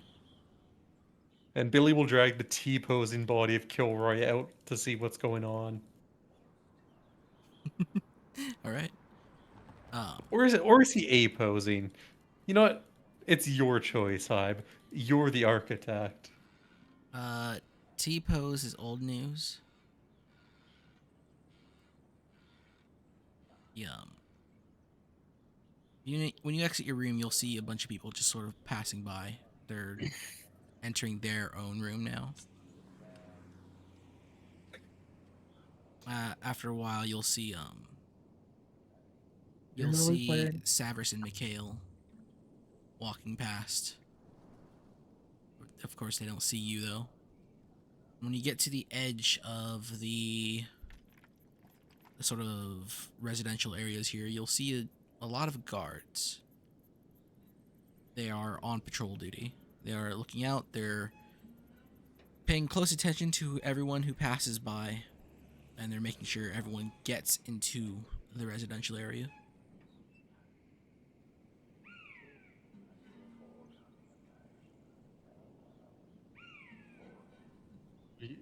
Are you able to figure out what the guards are what they're doing?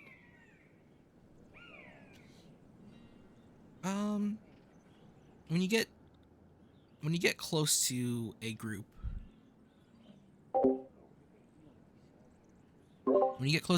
you'll hear them in an argument with a merchant, some merchant trader.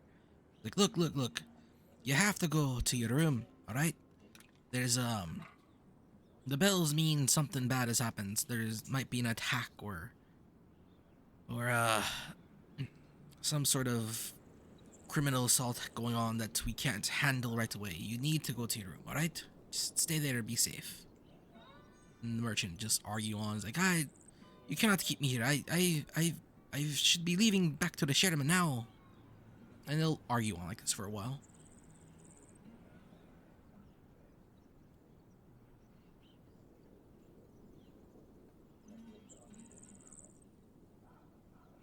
I guess just keep wandering around to try to see if we can get an idea of what the guards are saying has actually happened. Like a concrete answer. You wander around, you find a new group of guards, and these guys talk about something strange is happening. First they attack the stables, then they attack some of the farms, and then they attack the keep walls. No one saw who did it. It was some sort of magic. There's rocks all over the place. Came out of nowhere. No one knows who did it. Blah, blah, blah, blah.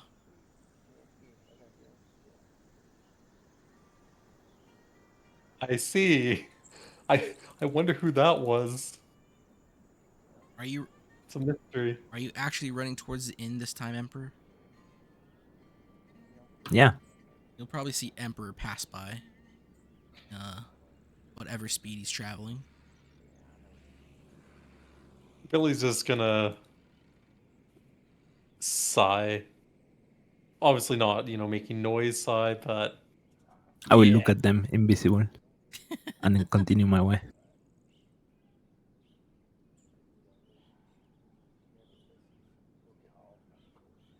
Well, I guess we have our answer. And then, head back. TLDR of what you missed. It's because of exactly who you think it is because of. They came in right around the time the dude, the merchant was arguing with the guard. Ew.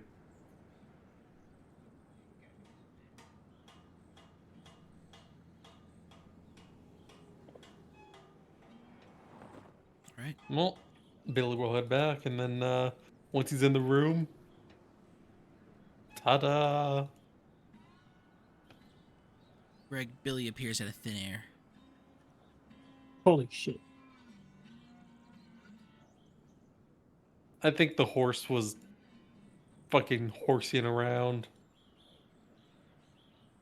It's possible.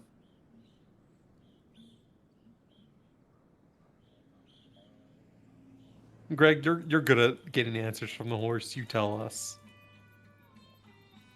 Okay. I asked the horse.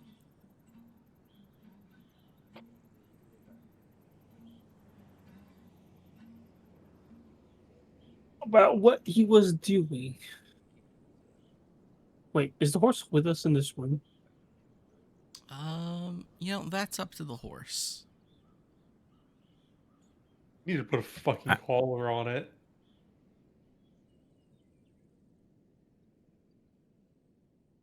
Is the spirit in the room with us?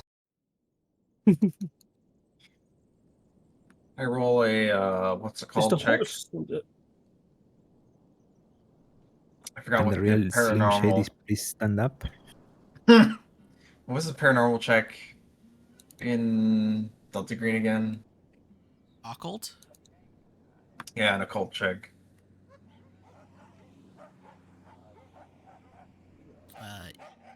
You hear whispers of Umapoi in the distance.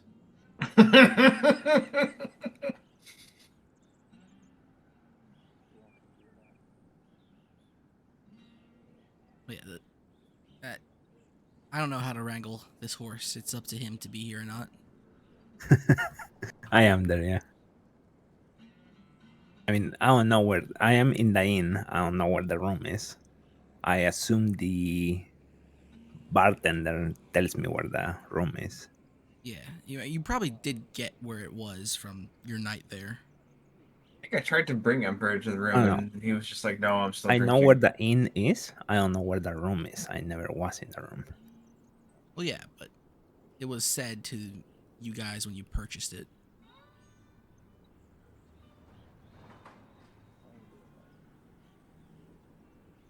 I guess. All right. So yeah, the horse is there. Peter. Yeah. So, Emperor, was that you?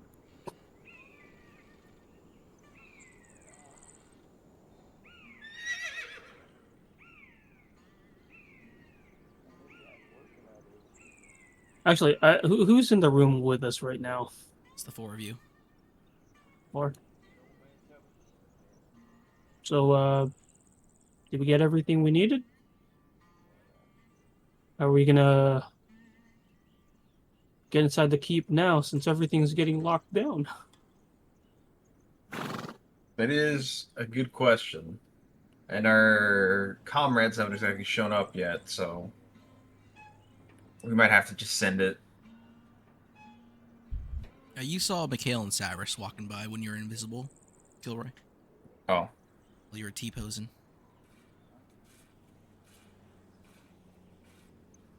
well then, maybe we do stand a chance.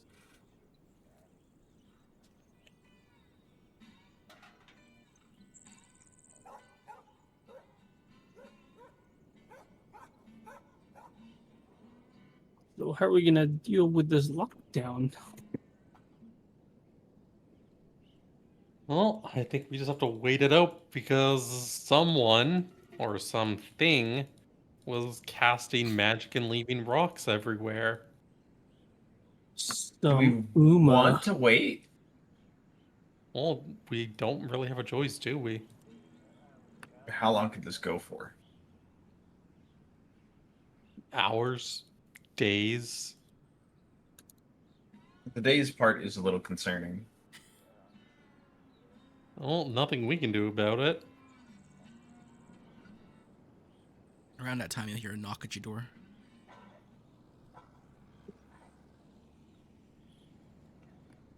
Open the door. Ah, friends. May we come in? Be my guest. Well then. Cyrus walks in, Mikhail follows behind, and so does Bullock.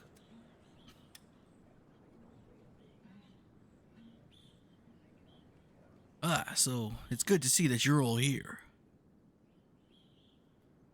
I was worried that someone might have jumped the gun without me.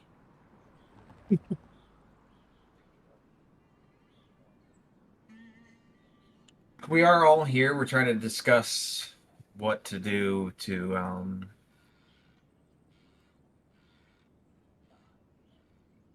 do we go now while they're on high alert and get into the fortress, or do we wait it out? What information did you gather on your what's it called investigation? Well, to be honest, I came up with nothing. Mikhail did see that Cassandra woman walking about.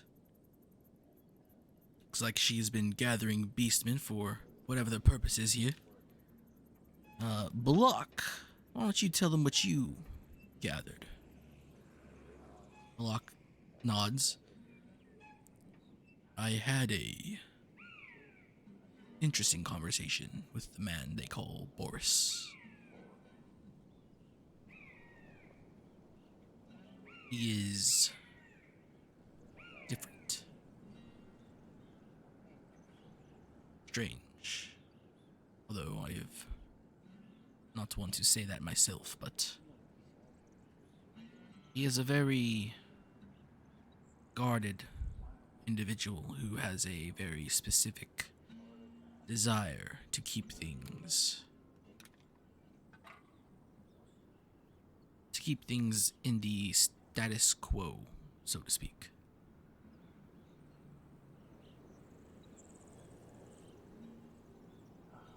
Spoke a lot of maintaining balance in the region. Also not entirely human, from what I can tell.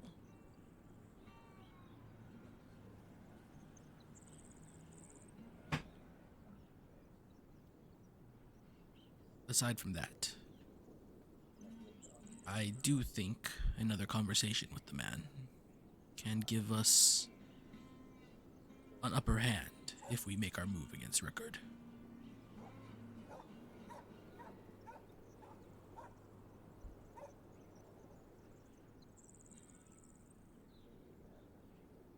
He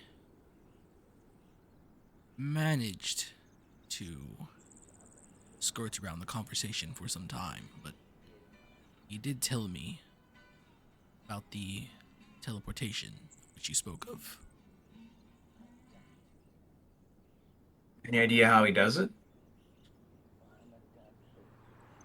Though he's not sure how he does it, he knows that he just does do it.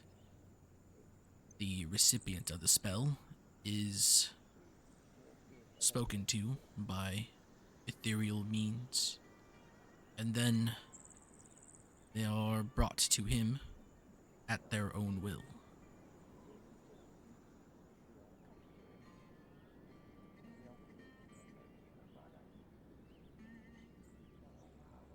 They can deny the teleportation.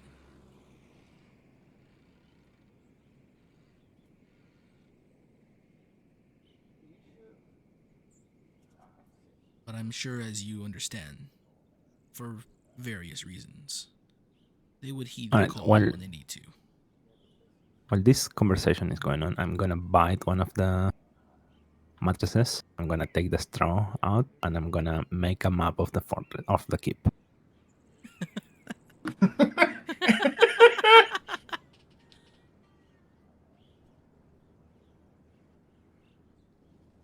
If we were to convince these lieutenants in some fashion that it would be best for them to not heed the call, they would not arrive. There Would is Billy be able to willingness tell- on one side of this. Would Billy be able to tell if this is some kind of magic? And if so, would he be able to identify the magic? Well, I mean, it's obviously magic. Yeah, but I mean, like, would he be able to tell, like, if it's a spell? And, like, would he know the spell? Give me an intelligence check. Give me one of your not for failure checks. Would it be Arcana? Can you fail an Arcana check without hitting a nat No. one? No, it's even higher. Well, just give me one of your d20s. Okay. Well, it's definitely a magic of some sort, Billy. You're not entirely sure. You're as informed on it as everyone else is. You just know that he does it. And he's not a conjuration wizard. It's not his forte.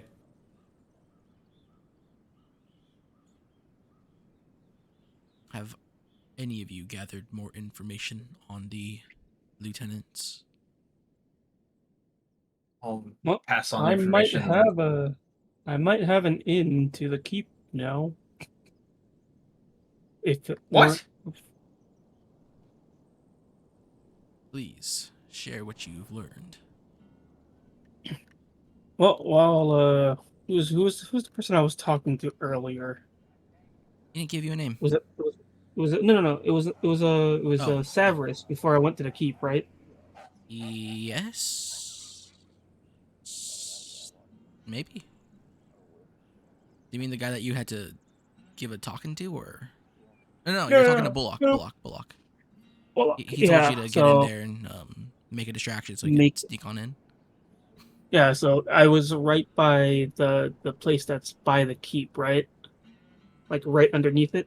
Yes, that was Boris's location. So I got in contact with one of the Golden Hairs. They told me if I can do a job for them, they'll give me a couple favors. I didn't even ask for coin, but finish the job. The person is out of this town. So we might have an in. Could be useful.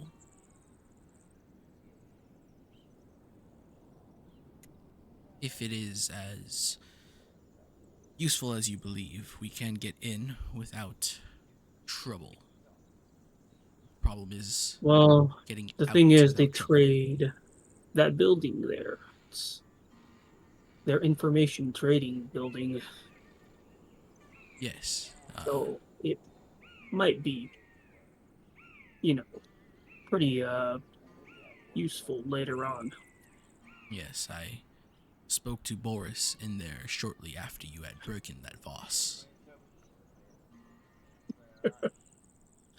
Was that not enough of a distraction? For my purposes, it was perfect. Great. So that building, that small organization, is sort of the intel gathering and clandestine operation.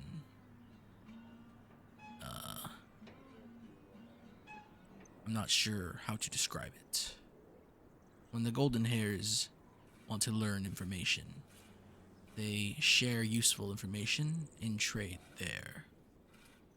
When they need to have a job done that is not tied to them, you may also go there to do such things. It is golden hair, and it serves record, but Boris does his own dealings out of there.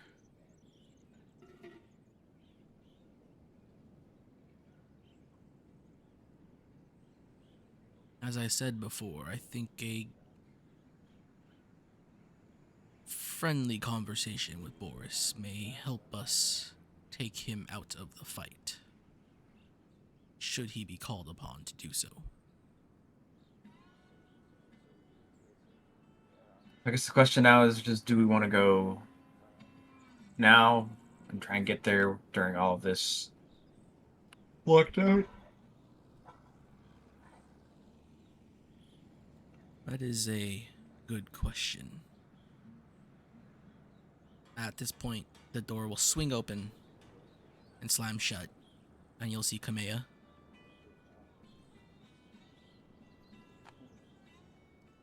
Well, wow. That's some funny business out there for you.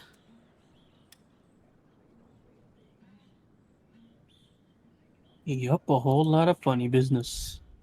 You boys find anything, huh?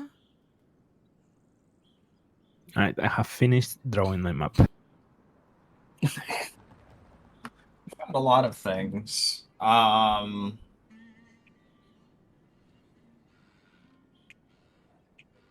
Try and give her the cliff notes of what we've figured out.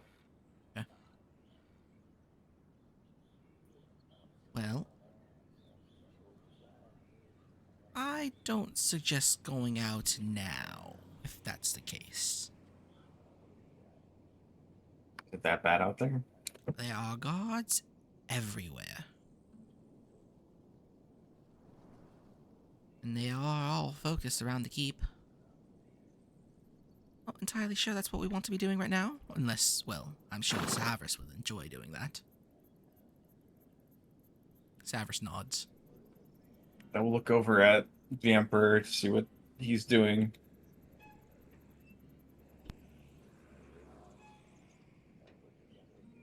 Yeah, you see this little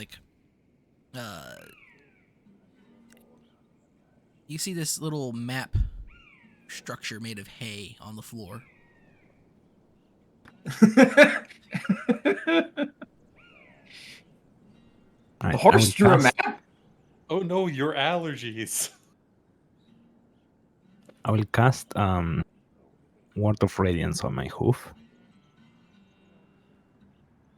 And I will cast, and I will like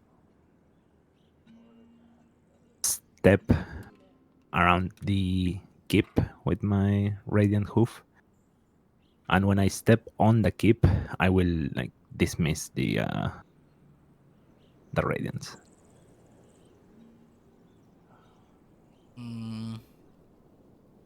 The DM has to roll an intelligence check to see if he even understands this. Well, the spell is an instant, so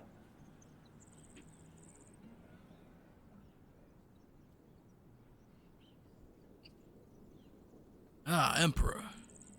Seems you've done your own information gathering. What's Are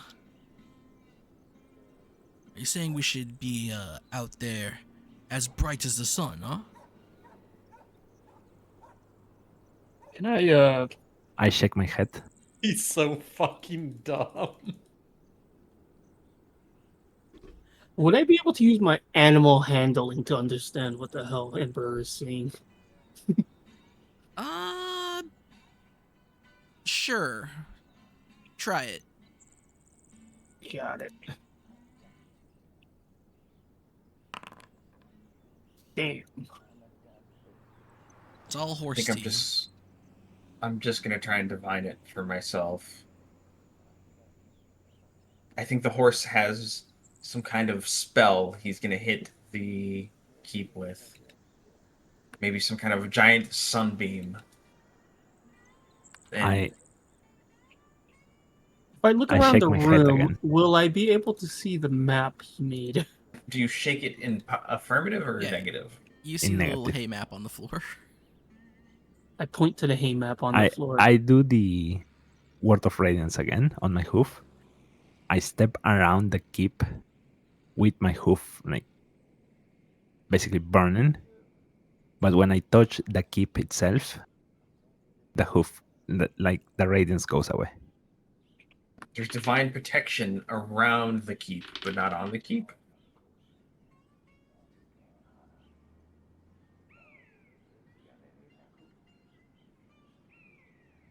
Magical assault on the keep will not work. Is that what you are saying? Can you repeat that? A magical assault on the keep will not work. Is that what you are saying?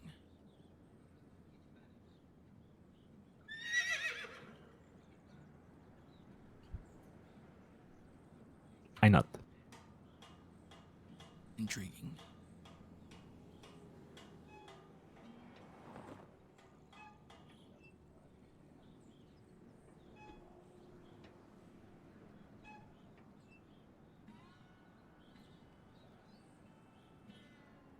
Did you get a good look at the backside of the keep?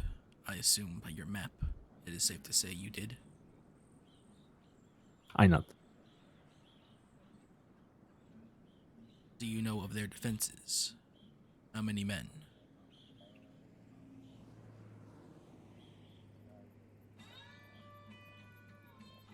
Uh,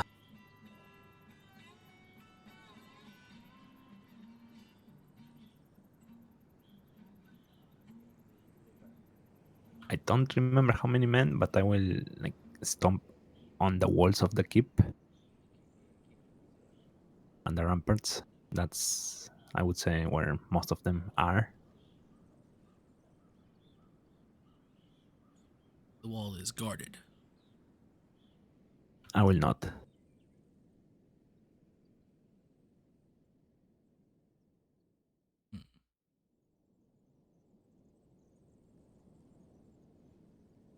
Well, Savris, to your enjoyment, there is a likely possibility that we would have to fight our way in or out, depending on how this goes.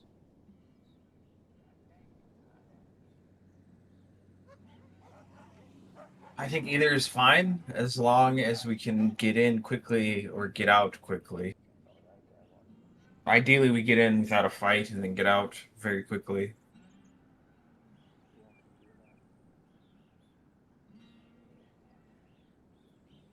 That is probably the best method of action. Now we must decide how we are going to get in.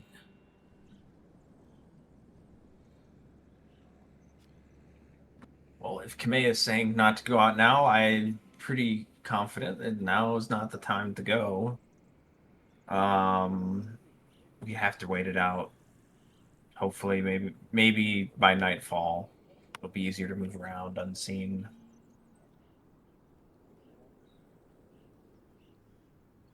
Greg. As Bullock turns to you, Greg. Yep. Do you think that you can speak to that man tonight? Boris? No, the other one. The one who gave you the job. Oh, yeah.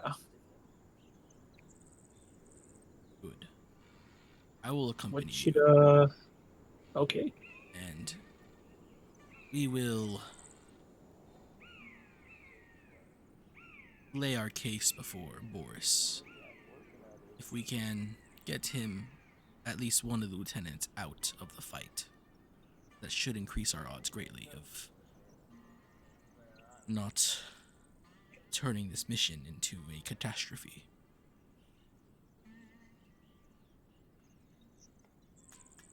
I also believe he would be one of the better ones to leave behind, to take over the Golden Hair, should they try.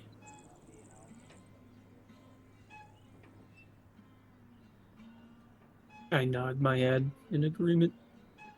However, of the lieutenants, I do not think Boris will be able to muster support amongst the greater Golden Hair. I believe he is best left behind as a advisor.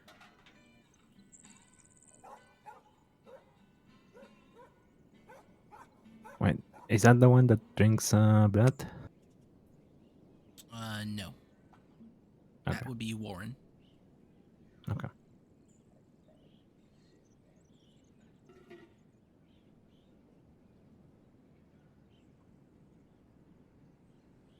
Have any of you gathered information on the other lieutenants? Do you know what they are like?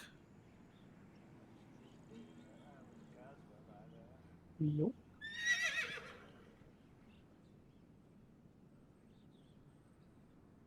Emperor? I start moving my head in circles until someone starts naming them.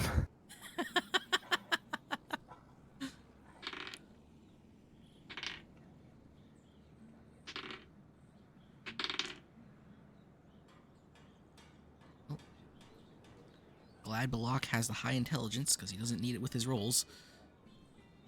He'll say Cassandra. I will shake my head and roll my head in a circle. Alron. Again, Warren. I will nod. And what did you learn? I will go towards the jug of water.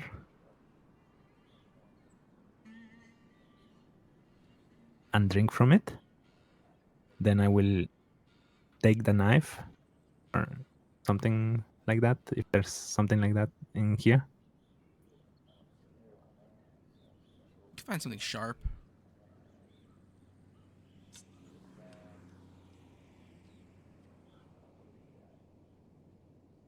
A letter I mean, The opener. horse has a knife. Alright, someone has an axe or a sword in here. There's definitely a I bunch do. of bladed weapons on these people. Kamea has daggers, like, on her waist side. Alright, I will go towards one of the daggers and ask for it, I guess. She unsheathes a dagger and hands it to you. All right. Then I will go towards Greg.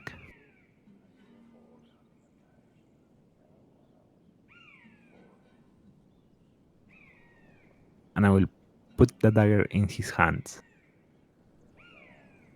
And I will basically make him stab his other hand.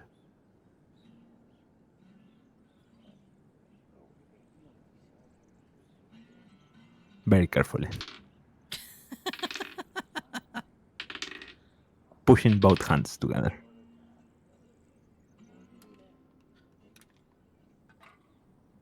Greg have the manual dexterity.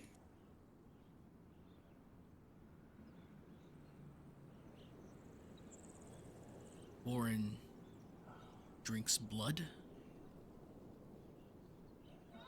I nod, and then I will put my head over Greg's head.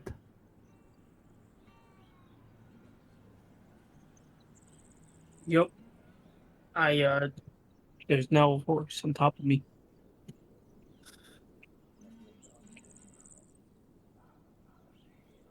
Greg's the brony. The Emperor has mounted Greg. No, it's like my head is replacing Greg's head. Your head is replacing Greg's head. Reverse Cyclops. Body of a human, head of a horse.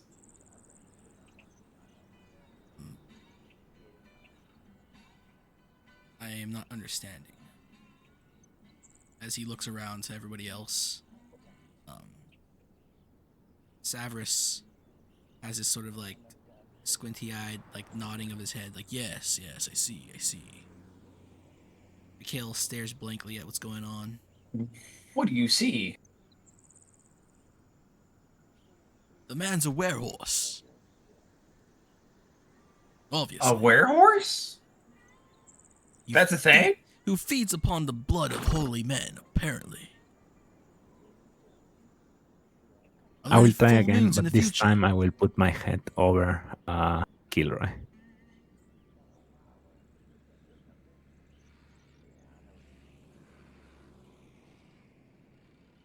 Does What are you Warren trying to use say? animals as hats, or is he a beastman? A beast man? Is Is he a Warren a beastman? bloodsucker? Is that what you're trying to Okay, say? when they say beastman, not at the word, and then I go drink the water and point at the blood. So Warren is drinking the beastman's blood. Ugh, can we get rid of him? Hmm. That's gross. That's vile. I wonder what he could use that for. Like, what's the point of drinking beastman blood, Mr. Wizard? Would Billy know if there's a purpose to it?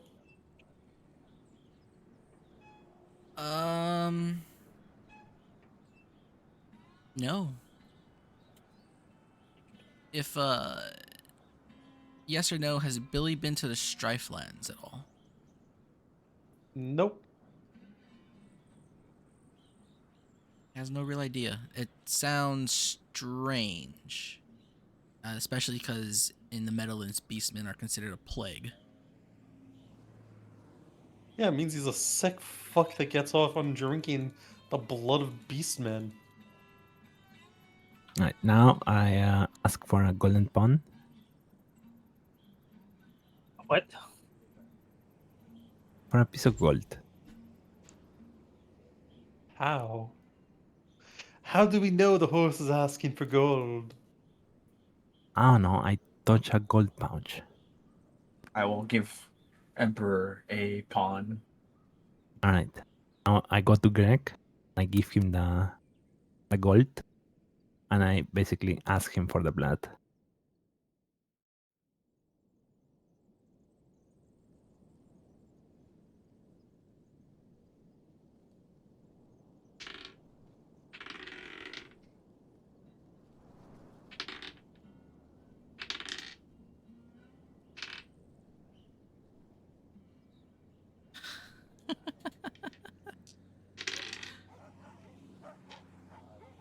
The door opens during your little game of pony charades and shuts behind him. Well, somebody really made a mess out there. Are you all talking about it? Was it one of you? As Corbin walks in. Hey, no time for that, Kita-san Black. Well, Oh, yes, I it's do all believe mine. that it was Emperor who did this. Of course, it was the horse. Oh. Well, I'm not going to interrupt your discussions. Carry on. Yes, I do believe Emperor is telling us that Warren Thorm likes to purchase blood. We're trying to divine what this horse I is noted telling us. Warren Thorm buys blood and drinks it. I noted that. Blood. Why would he buy blood?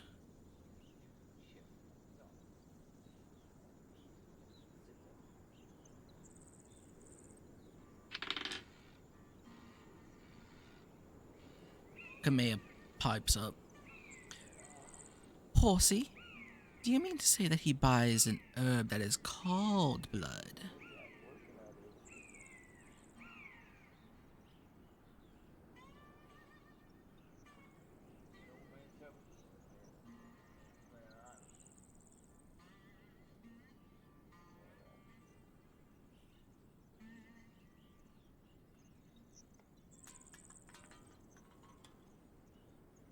Horsey?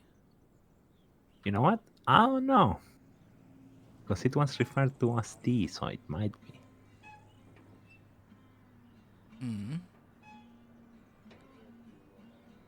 Was it Uh, a root? A spice? Leaf? wait, when I saw it, was it already made? Or was it It was an dry loose ingredient? leaf. It was What? a dried leaf. Huh. A bundle of them. I thought it was a vial, a vial of something. No. Well, whatever. Then I will not. Wait here. Kamea bursts out the room. Well, intel from a horse is different. But if it's good intel, You could say that. it's a very odd group of people that Melly has sent to us. Well, the oddest of the bunch being equine in nature.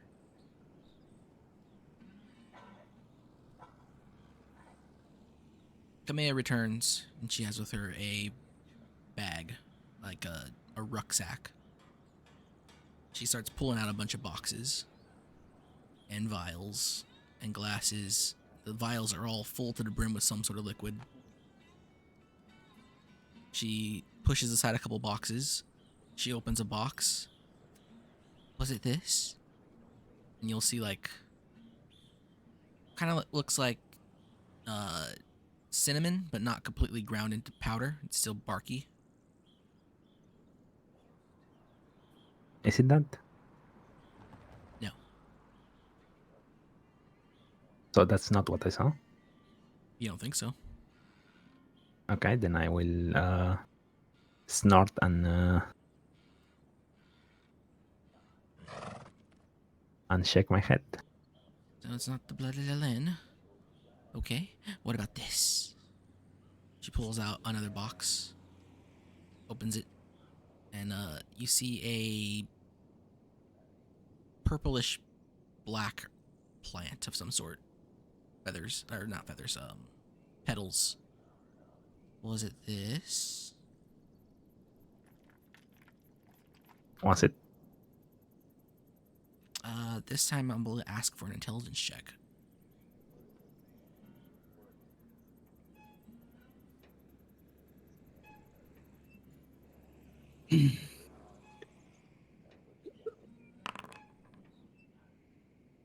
It's definitely not that. Similar, but the purplish hue gives it away. All right. I will check my hat again. I see. Was it this? And she pulls out a smaller box. And you'll see some leaf with a little streaks of red through it. Give me an intelligence check.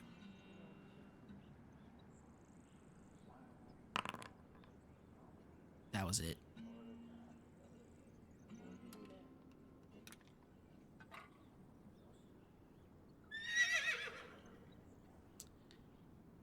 Oh. Warren Thorn likes to drink his Lachitli's blood. How strange. Well, Does it have any medicinal purposes? oh, plenty. Depending on how much you use. It could also kill a man after sending him into a berserk rage. Lots of people from where I'm from like to use it before going into battle. Do you know how much he drinks, Horsey?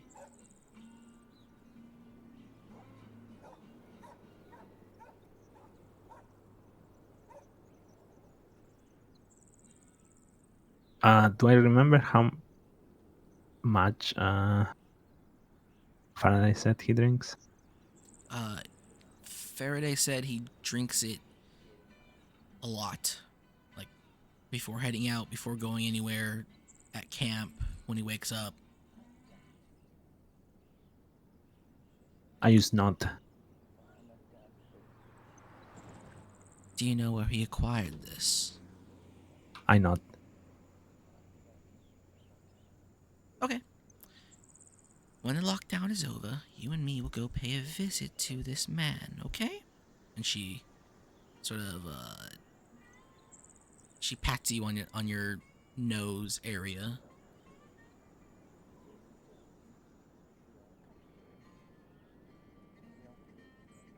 I could assure you all that Warren Thorm is probably a very heavy user of this stuff. An addict. If he doesn't get his blood, he will be... well, if he comes to fight, he will not be very useful. That would be ideal, since we don't really want to fight him.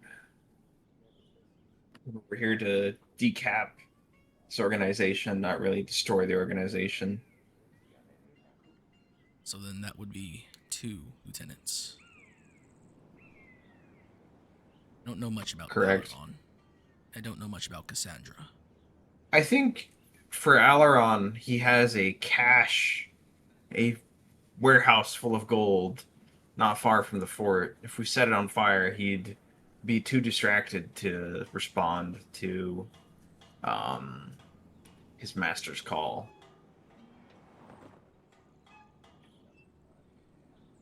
Interesting.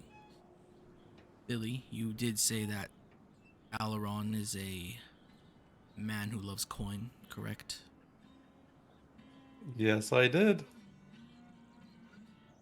And we have taken out a loan from Alaron. You've done business with him. By business, we acquired some of his gold. We went into the warehouse full of gold and confirmed that it Stole it. was, in fact, a warehouse full of gold. We also took these 2 statuettes. You've already stolen from Alaron. A little bit. May I see these statuettes? Billy will pull them out from the footlocker. And we took about 230 pawns from him. How much did you have left afterwards? He will chuckle a bit. You feel like you've stolen... About what percent did we take? You feel like you've stolen a third of his gold stash. He probably has about 400 or 500 more. I see. Well, whatever he has left pales in comparison to these 2 statuettes. This one of Oma will fetch very nicely in the triumvirate, a high price. Over there they call her Andriba, the savior. I figure this is worth at least 900 pawns.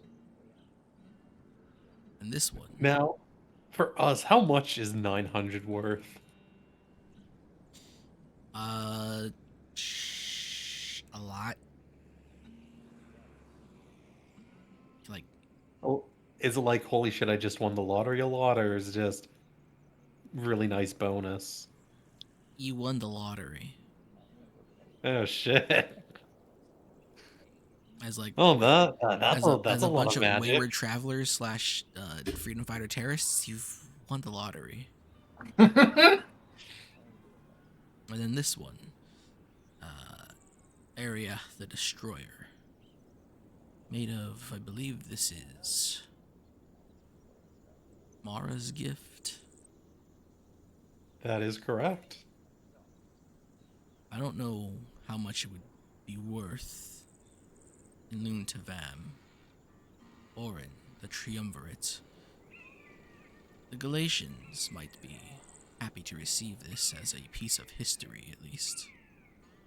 The Voidstone, however, that is very useful. I say you keep this and return it to Melia.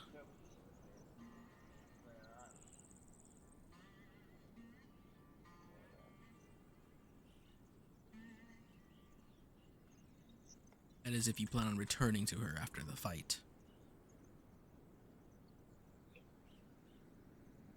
We do. It's our job. It's our duty. Do you know where this shed is? Of course you know where this shed is. In the morning after Kamea and Emperor go and visit whoever Kamea wishes to visit, I think you should also pay a visit to that shed. And set it on fire. Indeed. Take the rest. That will work too. Alron's gonna be there and like. Do you remember that wood elf in Morrowind that jumps you if you don't give him gold? I don't know if you ever did that quest. He's gonna be waiting for us, just geared to the teeth to blow us up. Actually, take the gold and then set the shed on fire. We want Do our his best. attention, and we want immediate impact. Oh, Roy. Would you like to go back to the shed with the footlocker and collect the rest of the gold yourself right now? I don't think I'm gonna be able to get in there and not see Alaron running around with the ability to see me. I gotta be honest with you, bud. I think waiting till tomorrow is perfectly fine.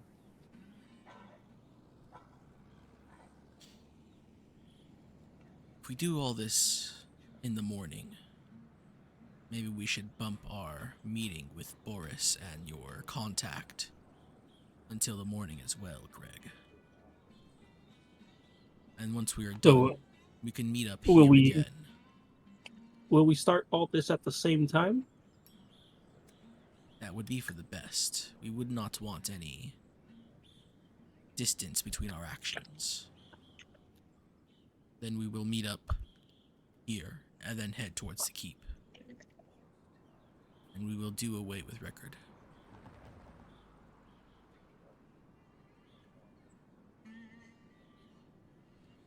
Okay. Well, that will be potentially 3 lieutenants. Did any of us learn anything about Cassandra?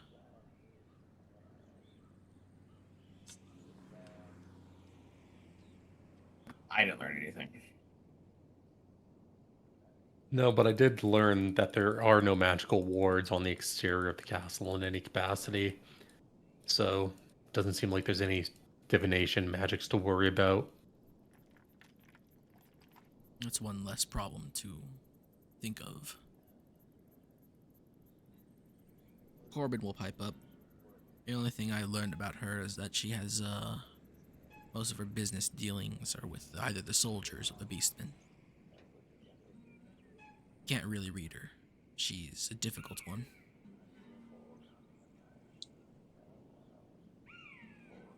Well then, 1 lieutenant and Record. If everything goes right, all we need to do is kill Record. Ideally, all we have to do. I go, okay, so if you guys are gonna go to the warehouse, do you need not taking any damage when you jump up from high places, or do you need more strength to carry all that?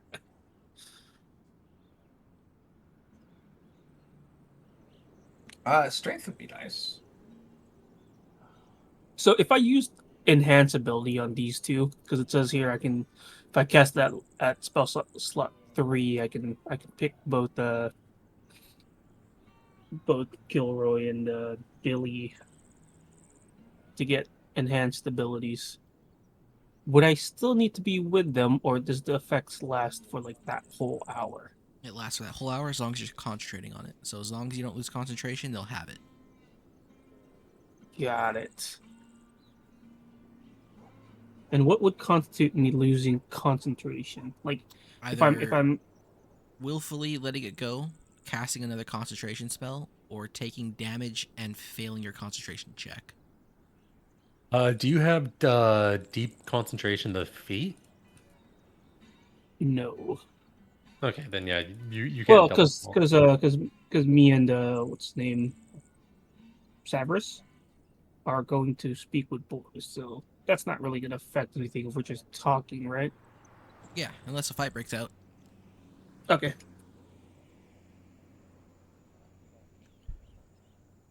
All right. We spend the rest of our night in lockdown, and in the morning, we get the job done. Is that a plan?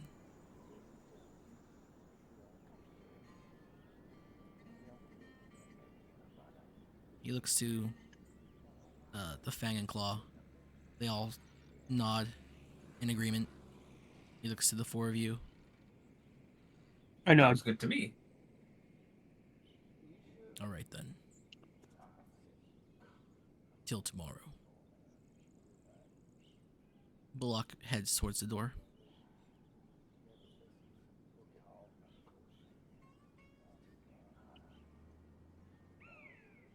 The rest follow.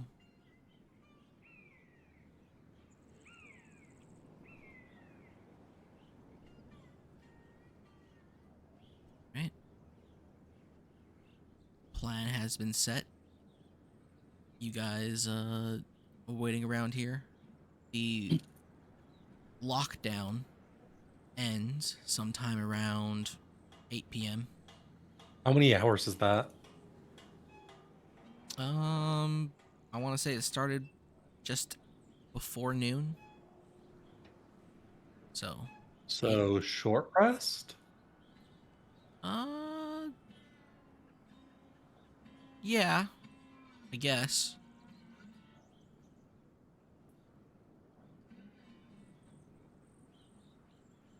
Although, you'll get a short rest regardless when you rest through the night. You're not going to get 2 short rests in a single day. Yeah, we'll see about that. Yeah, we'll see. So if it's not gonna be 2 in a day, let's call it a quick rest for Billy. Sure.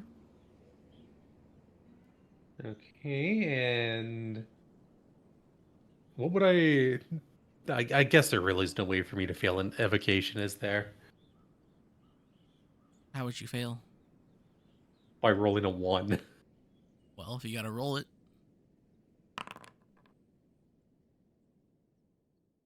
It's certainly not a fail. What are you doing this for? To get the spell slot back. Ah, okay. Okay, and then we're gonna catnap to get a short rest. Okay. And then we're gonna have our real short rest. Okay.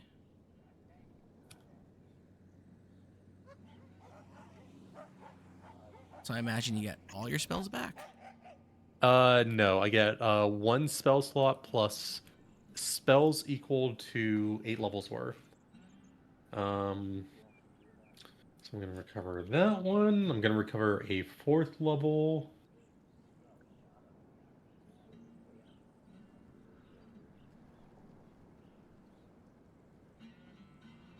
Just trying to think about ones to recover here. I will cover 2 4th level and 2 2nd. So I have 2 for every type. All right. And spells. Any shenanigans for the rest of you, or sleep Nope. until Nope. morning? I don't have any spells. All right. Morning time comes.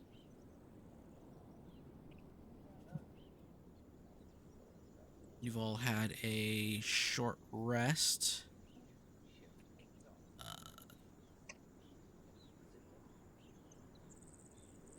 Anything you wish to do in the morning before you guys head off to your individual missions? Well, before they leave, I'll cast enhance ability on both Kilroy and Billy, but that's when they leave. All right. I'll give them Which the stat? the bull strength. Now, does that make us hung like a bull? Maybe. Like a This is a very important question, Hive. The target What's has wrong with you, advantage on man? strength checks, and his or her carrying capacities are doubled. I think we're hung like horses now, Kilroy. No, only I am. Roll for horse cock size?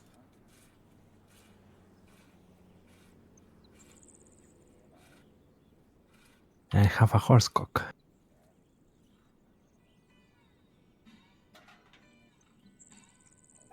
What would that be? A 3d12? Yeah, roll 3. All right. Who's going first? Let's d20s for each group. That would be Billy Kilroy. Wait, what's Greg. going on? I just came back. You have to roll a 3d12 for your cock size. You're going with Kameo. Billy and I are going to burn down the warehouse, and Greg and Bullock are going to meet Boris. Damn, I have to roll for cock size Oh and my run with the God. woman? What's going on? Yeah, you have to roll a 3d12. This is apparently a different kind of campaign now, I guess.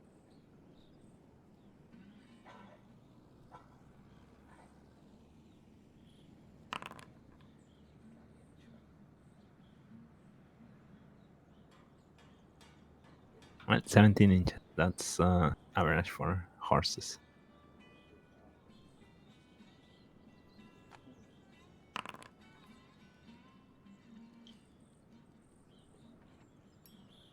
All right. Greg, Bullock will wait for you outside your room. And you guys will head off Yep. to go meet with each of your guys' contacts. Got it. You head out. It's a chilly morning. It looks like the Golden Hair have increased their patrols by a bit, but not by much. People look like whatever happened last night was whatever. People are still out here doing all their bartering, all their trading. Carts are still coming to and from, in and out. There's some new faces, some old faces. None of that matters. You guys got a job. You make it to the little information trading station, and the guy who spoke to you originally will wave you down. Yep. Ah, friend. The Hello. priest who seeks no Or- coin. Has word gotten to you that Miles has removed himself from the city? Miles left in a huff. At least that's what the guards outside say. He did make a camp a couple miles out, but I do believe he has gotten the message, and he has no worse for the wear. You've done a fine job.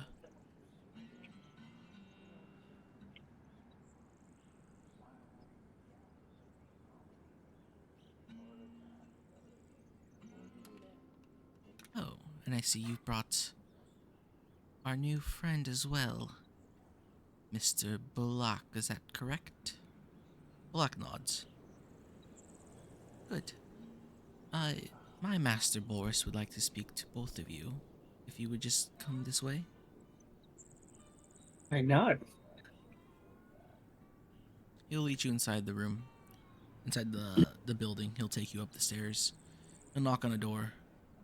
Master Boris, the two you wish to see are here. And he'll leave. You hear some shuffling footsteps from behind the door. The door will open, and you'll see that masked man wears plain linens, plain pants, plain boots, and of course, the capelet with a mask underneath. Please, come in. guy. We go in. I was curious to know that you are friends with Bullock here. I Maybe nod my head. a little too curious. I question your purpose for coming here. Bullock leans into you. I'll let you talk for a bit, and then I'll press the matter for our other business. He is one of my companions. So, on my journey to being a man of the cloth. But, yeah. I see. Well, you have chose a very intelligent friend. Odd for your choice as a man of the cloth. I do accept anyone that will reach out to me. One of Including the Lord! And one of horses. the kinder kind, I suppose. Are you a worshipper of any particular god? To be honest, I'm a wayward cleric. For some reason, they have given me divinity. I don't know which one. I pray to all of them. Either a prudent choice or a misguided one. It Well, is very interesting, though. in my age, they should have struck me down very much longer. Well, with my age, you know, I should have died ages ago. He looks at you. Well, do you understand the purpose of our little post here?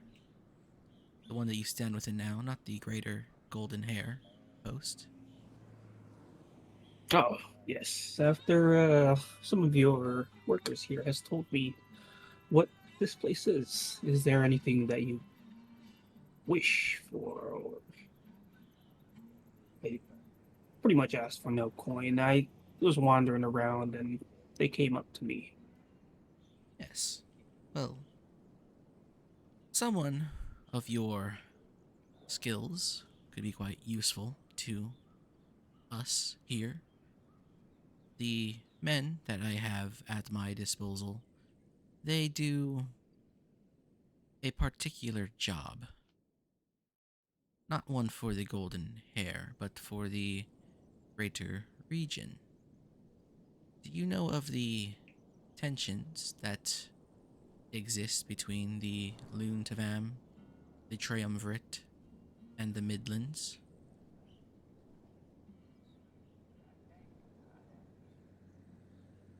So in my journeys, I would say yes, right? Yeah, it's you know that it's it's not secret to anybody that the Luntavam wants more territory, and that territory is going to have to come from the Midlands or the Hilllands, and the Midlands are much richer and easier to take over. Well, more valuable than the hills. And then the Luntavam further does not like the Midlands because of their proximity to the Forbidden Lands and the Cursed Lands, and they view those as things that need to be erased from history. That they are a curse, a poison that can bring great destruction upon the rest of the world. Okay, so I nod my head and I tell them that I've seen these tensions firsthand in my travels. Very good. And I'm sure you understand that the only thing keeping the Triumvirate out of full on war with the Midlands, which can cause a great deal of political turmoil and war, is that the Luntavam remain strong. Strong enough to bear the weight of the surrounding nations that are trying to press upon them, some for greed, others for salvation.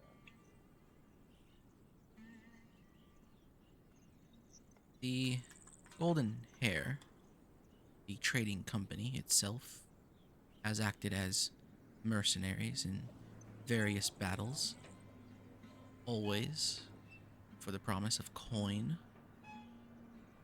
And in their activities as mercenaries, they have helped to maintain balance.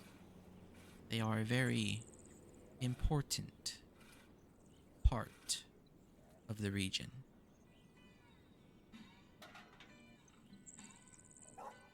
You understand, correct? Yes, we do understand. And is where we are today. Indeed. This conversation has it's been leading up to this. It has. As soon as you have arrived, I know exactly what you and your people have come for, and I would ask that you do not carry out your mission.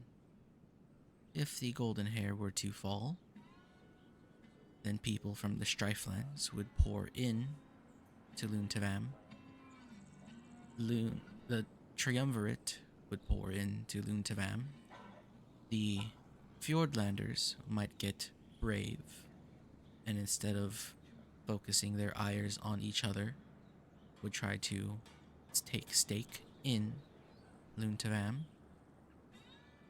And then the Midlanders might see that as an opportunity to exact revenge should the Triumvirate move too close to their lands.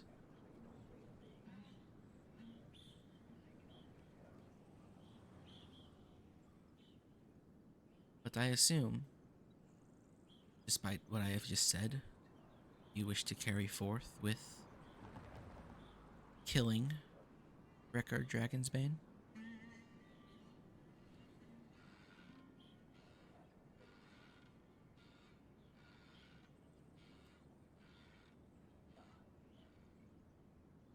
I look to Bilok, kind of see if he's gonna nod his head or tell me. He nods.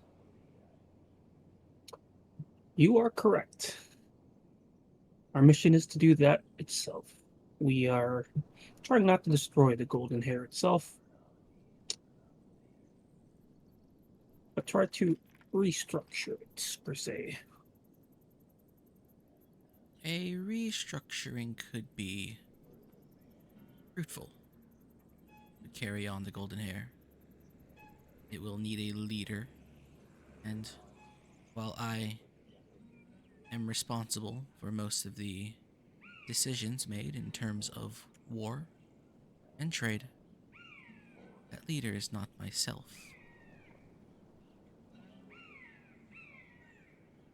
I'm sure your Haratayan friend here understands as well. As he points to Balak.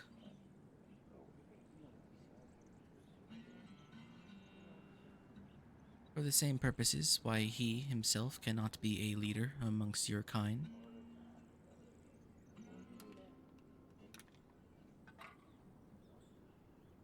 I nod. We've had this conversation. But change is needed.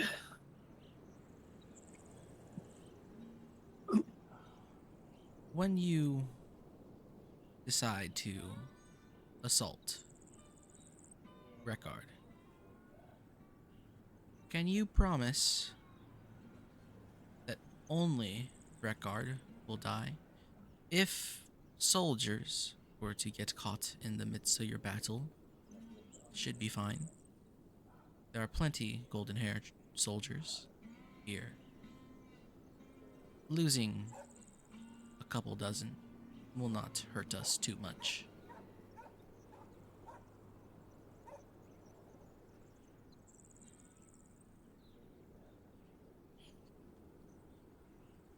So I assume with that response, you will not be directly involved. If your attack on Record is swift,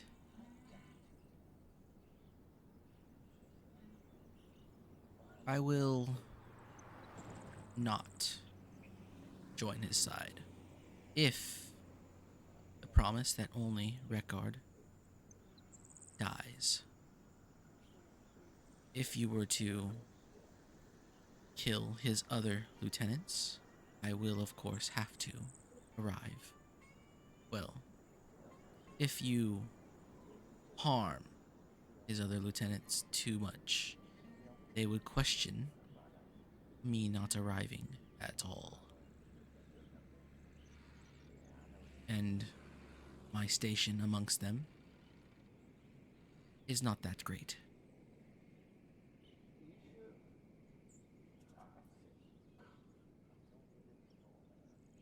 I nod my head.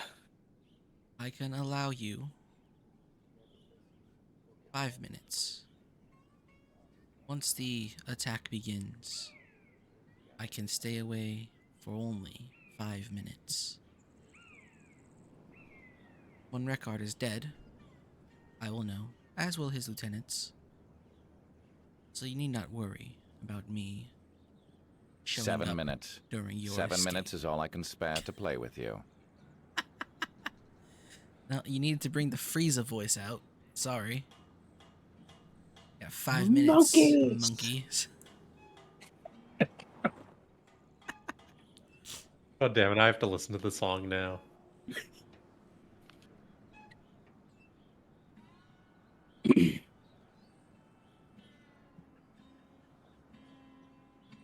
So, is this a worthy deal? I will not alert anyone to your business should you not accept. I will merely arrive as I am needed.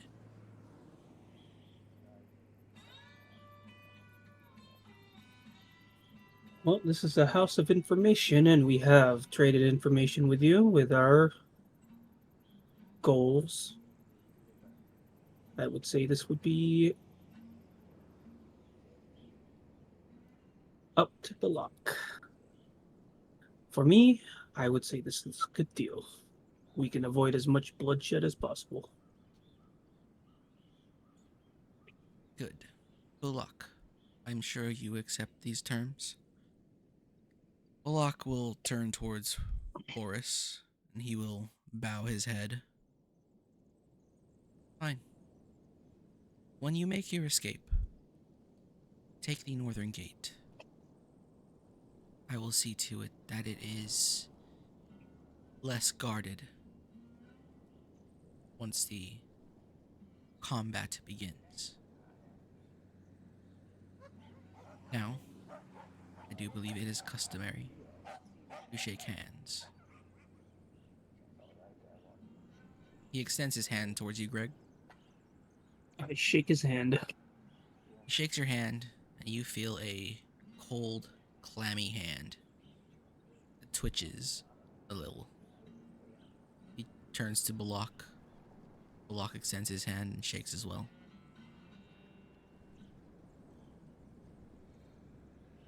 Until next time, Warren. Or, not Warren, Boris. Until next time, Balak. You may leave. Bow my head. And we leave. Alright. You guys head on back.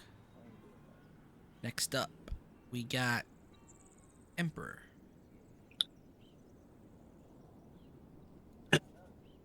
Meow. That's the wrong animal. Woof. Emperor, as you leave wherever it is you slept for the night, I imagine inside the room, Yeah. as soon as you exit the door, you feel the weight of a person slam down upon your back. All right, horsey. Let's go find the man who has the blood. Alright. I will take her.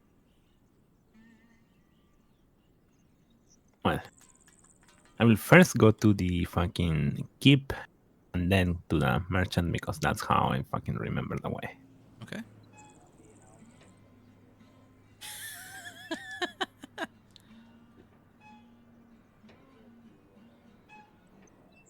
You ride off towards the keep.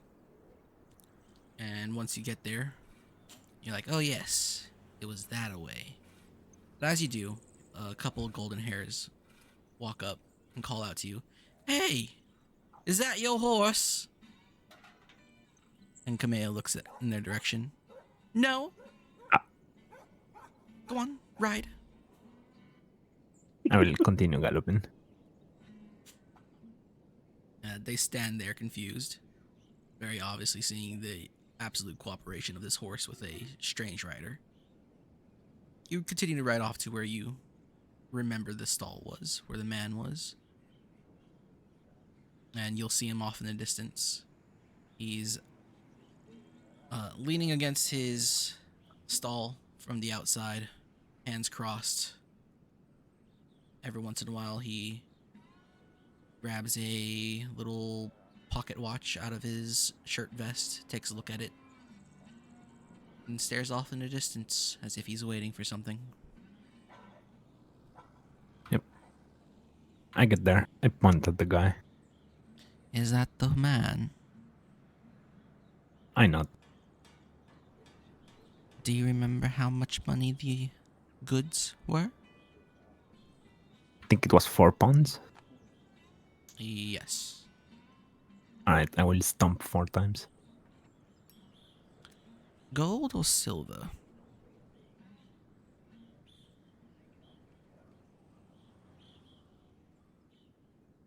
I will look up. Are you looking at the sun? Yes. Wow. What an absolute ripoff. That thing grows like a weed in the Midlands.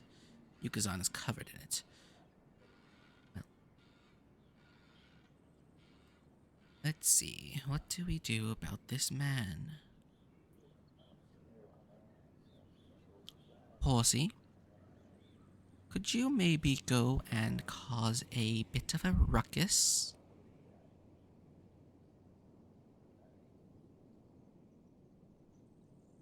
I look at the keep and then I look at the center of the town.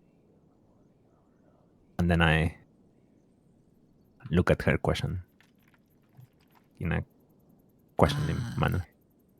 Over there, where all the people are. I want their eyes on you and not me. Okay. Is there any guards nearby? There are a few guards. You'll see like the 3-man patrols walking by.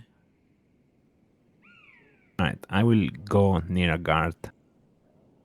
And I will take their weapon. Oh no. It's time to roll that 3d12. The voices are telling you to take the cop's gun.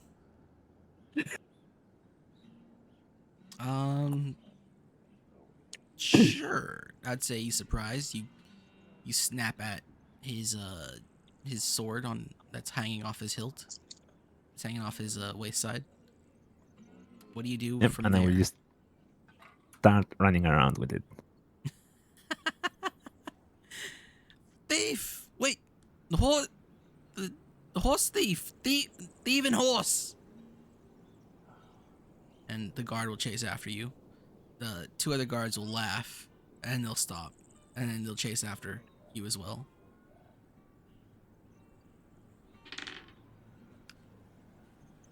So you take the sword, you run around, you get people's eyes on you.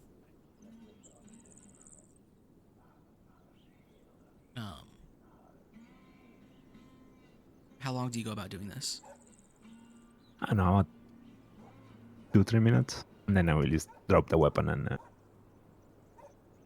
scurry away. Alright. Where do you go after you scurry away? I just circle back like a few blocks in a square. You'll find Kamea leaning against the stall, pointing at a couple things, like talking to a guy who's behind the stall. She looks in your direction. She sees you. Oh, there you are. Where'd you go? I lost you.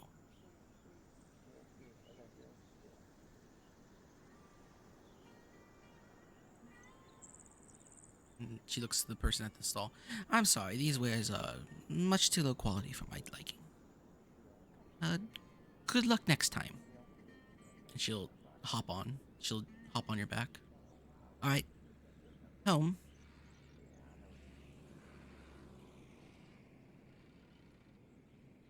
Alright.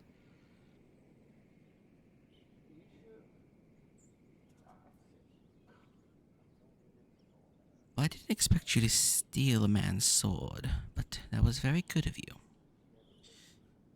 As for Warren's man, no one will find him until it's too late.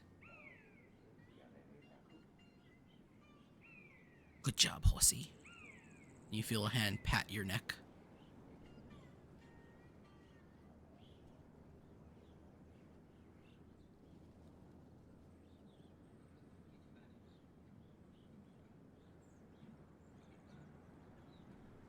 As you ride off back to the inn.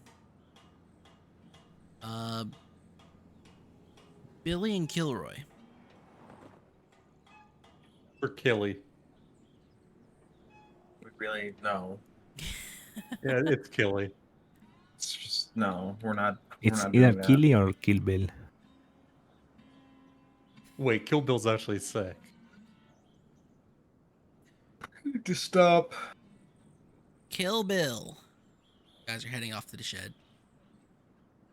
As I've described for Greg's first outing, you see a few more patrols. Not a lot. The guards seem to be a little bit more aware of their surroundings, looking out for, strange pillars of earth erupting out of the ground and just destroying things. You might hear talk of a couple people died in the stables. A couple horses are dead. Yada yada yada. Whoever did this is gonna pay. You make your way to the shed. It's about as busy as it was the last time you were here.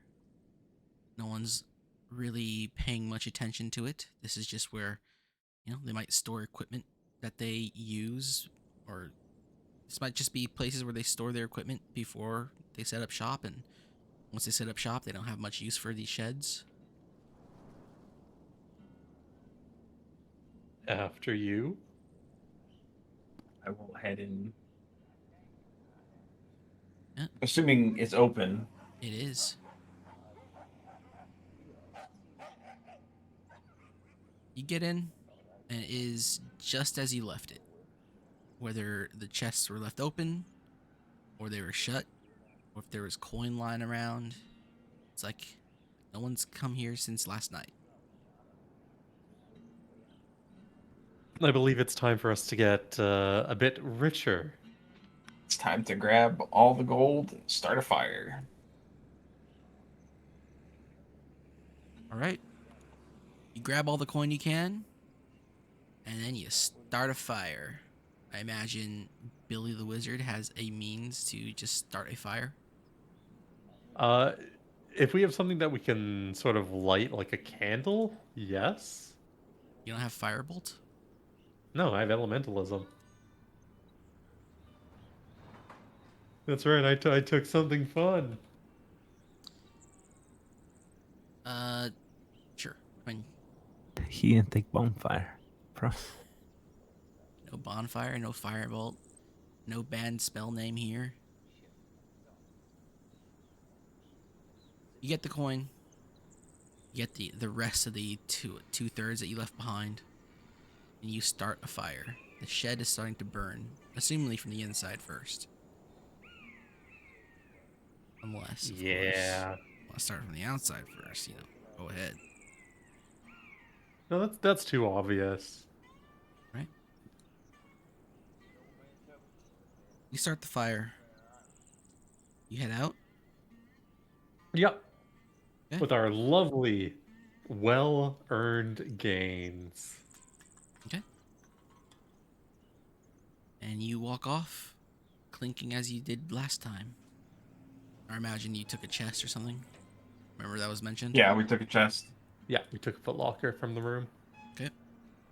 You head off back to the inn. Maybe like 5 minutes out, you start hearing people talking about, oh, there's a fire, there's a fire.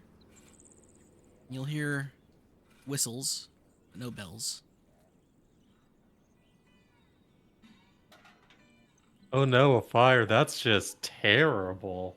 Oh no. Oh no.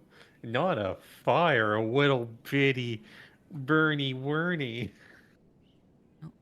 Fire causes great fear in people. But you're all back at the inn. You've all done your subterfuge. Yeah, and now we have a few more pawns. You have quite a Time few. to I remember you get going. from the gay bar.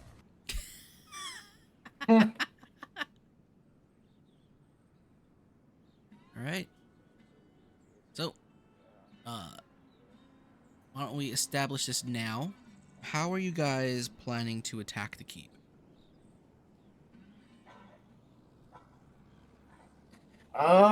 Does Emperor's map show any entrances from unorthodox?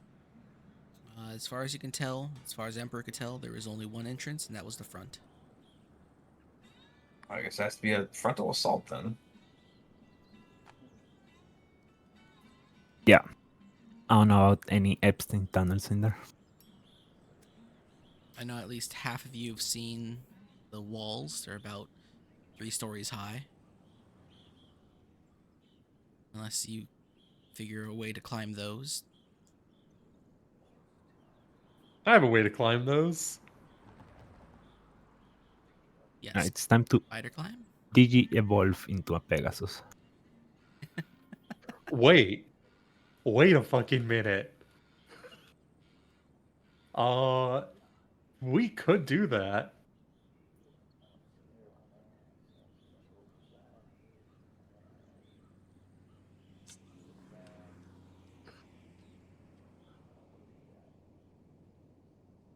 We could do it.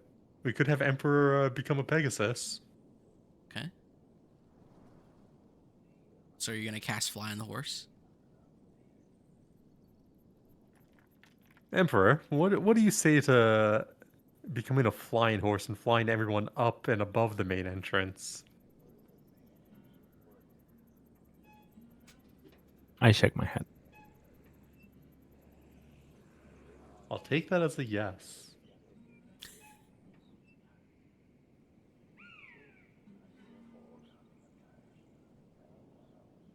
I don't speak horse. Someone tell me if the horse is saying yes or no.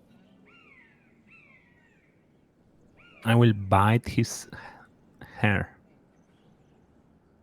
and chew it. I think that's no.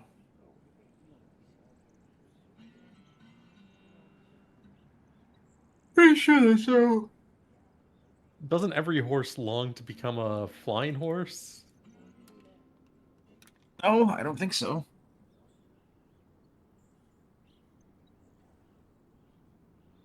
You'd think an emperor would fly and not want to walk amongst the cattle.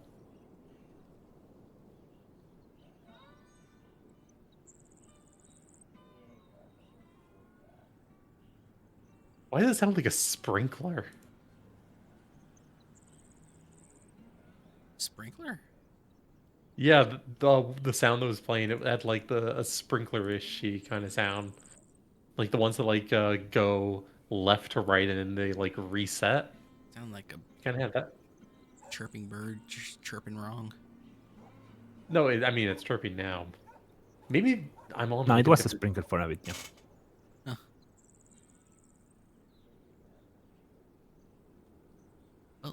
So you guys just gonna do a frontal assault then? Peter, that's the play.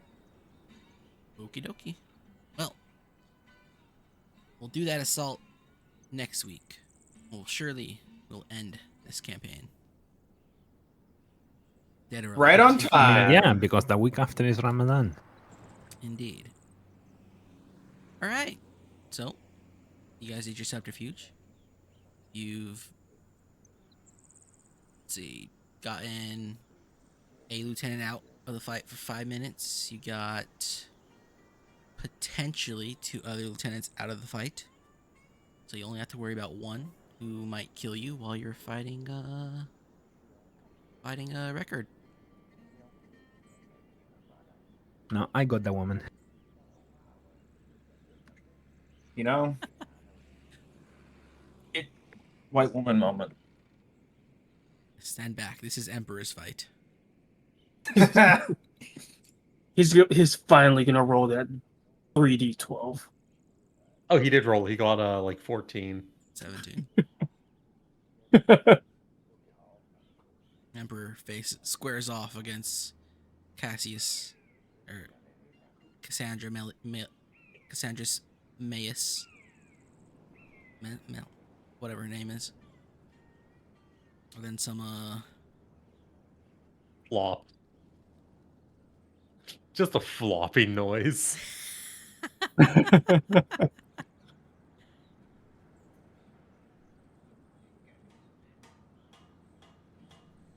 soul music starts to play. I can't remember his name. I Emperor think gonna Ludwig is the most Mapioy. fitting. Which boss are you thinking of? Isaac Hayes. Isaac Hayes starts to play.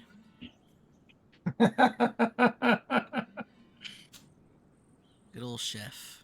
Black Moses. So, quick question. For divine sorcerers, divine judgment, does it convert like the damage of buffs to other people into celestial damage? What does it say?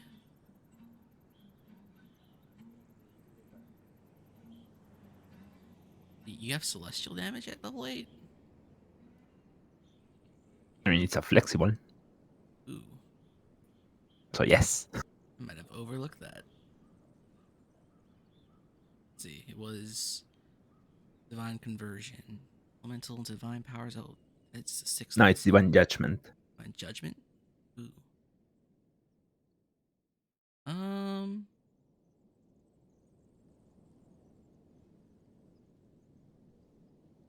I think it's specifically your spells. If it grants them damage of those spells, then I assume yes. Okay, but let's say my spell is a concentration. that grants everyone or like allies in my field of view um, bonus damage that is radiant. Does it? Then yes.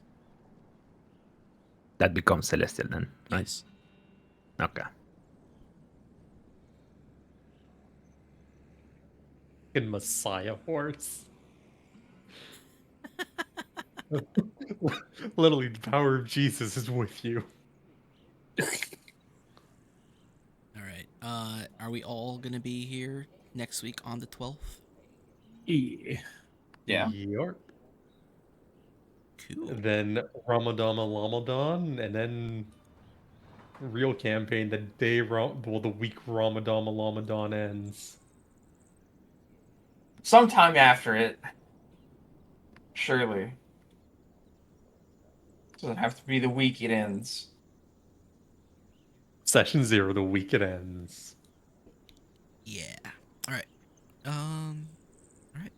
Well then, we'll continue our hopefully finale next week. If we don't finish it somehow, then I'll just roll it off. And we'll just leave it to RNG. Now, The Yes. RNG, does he have shield, yes or no? now there is a thing, because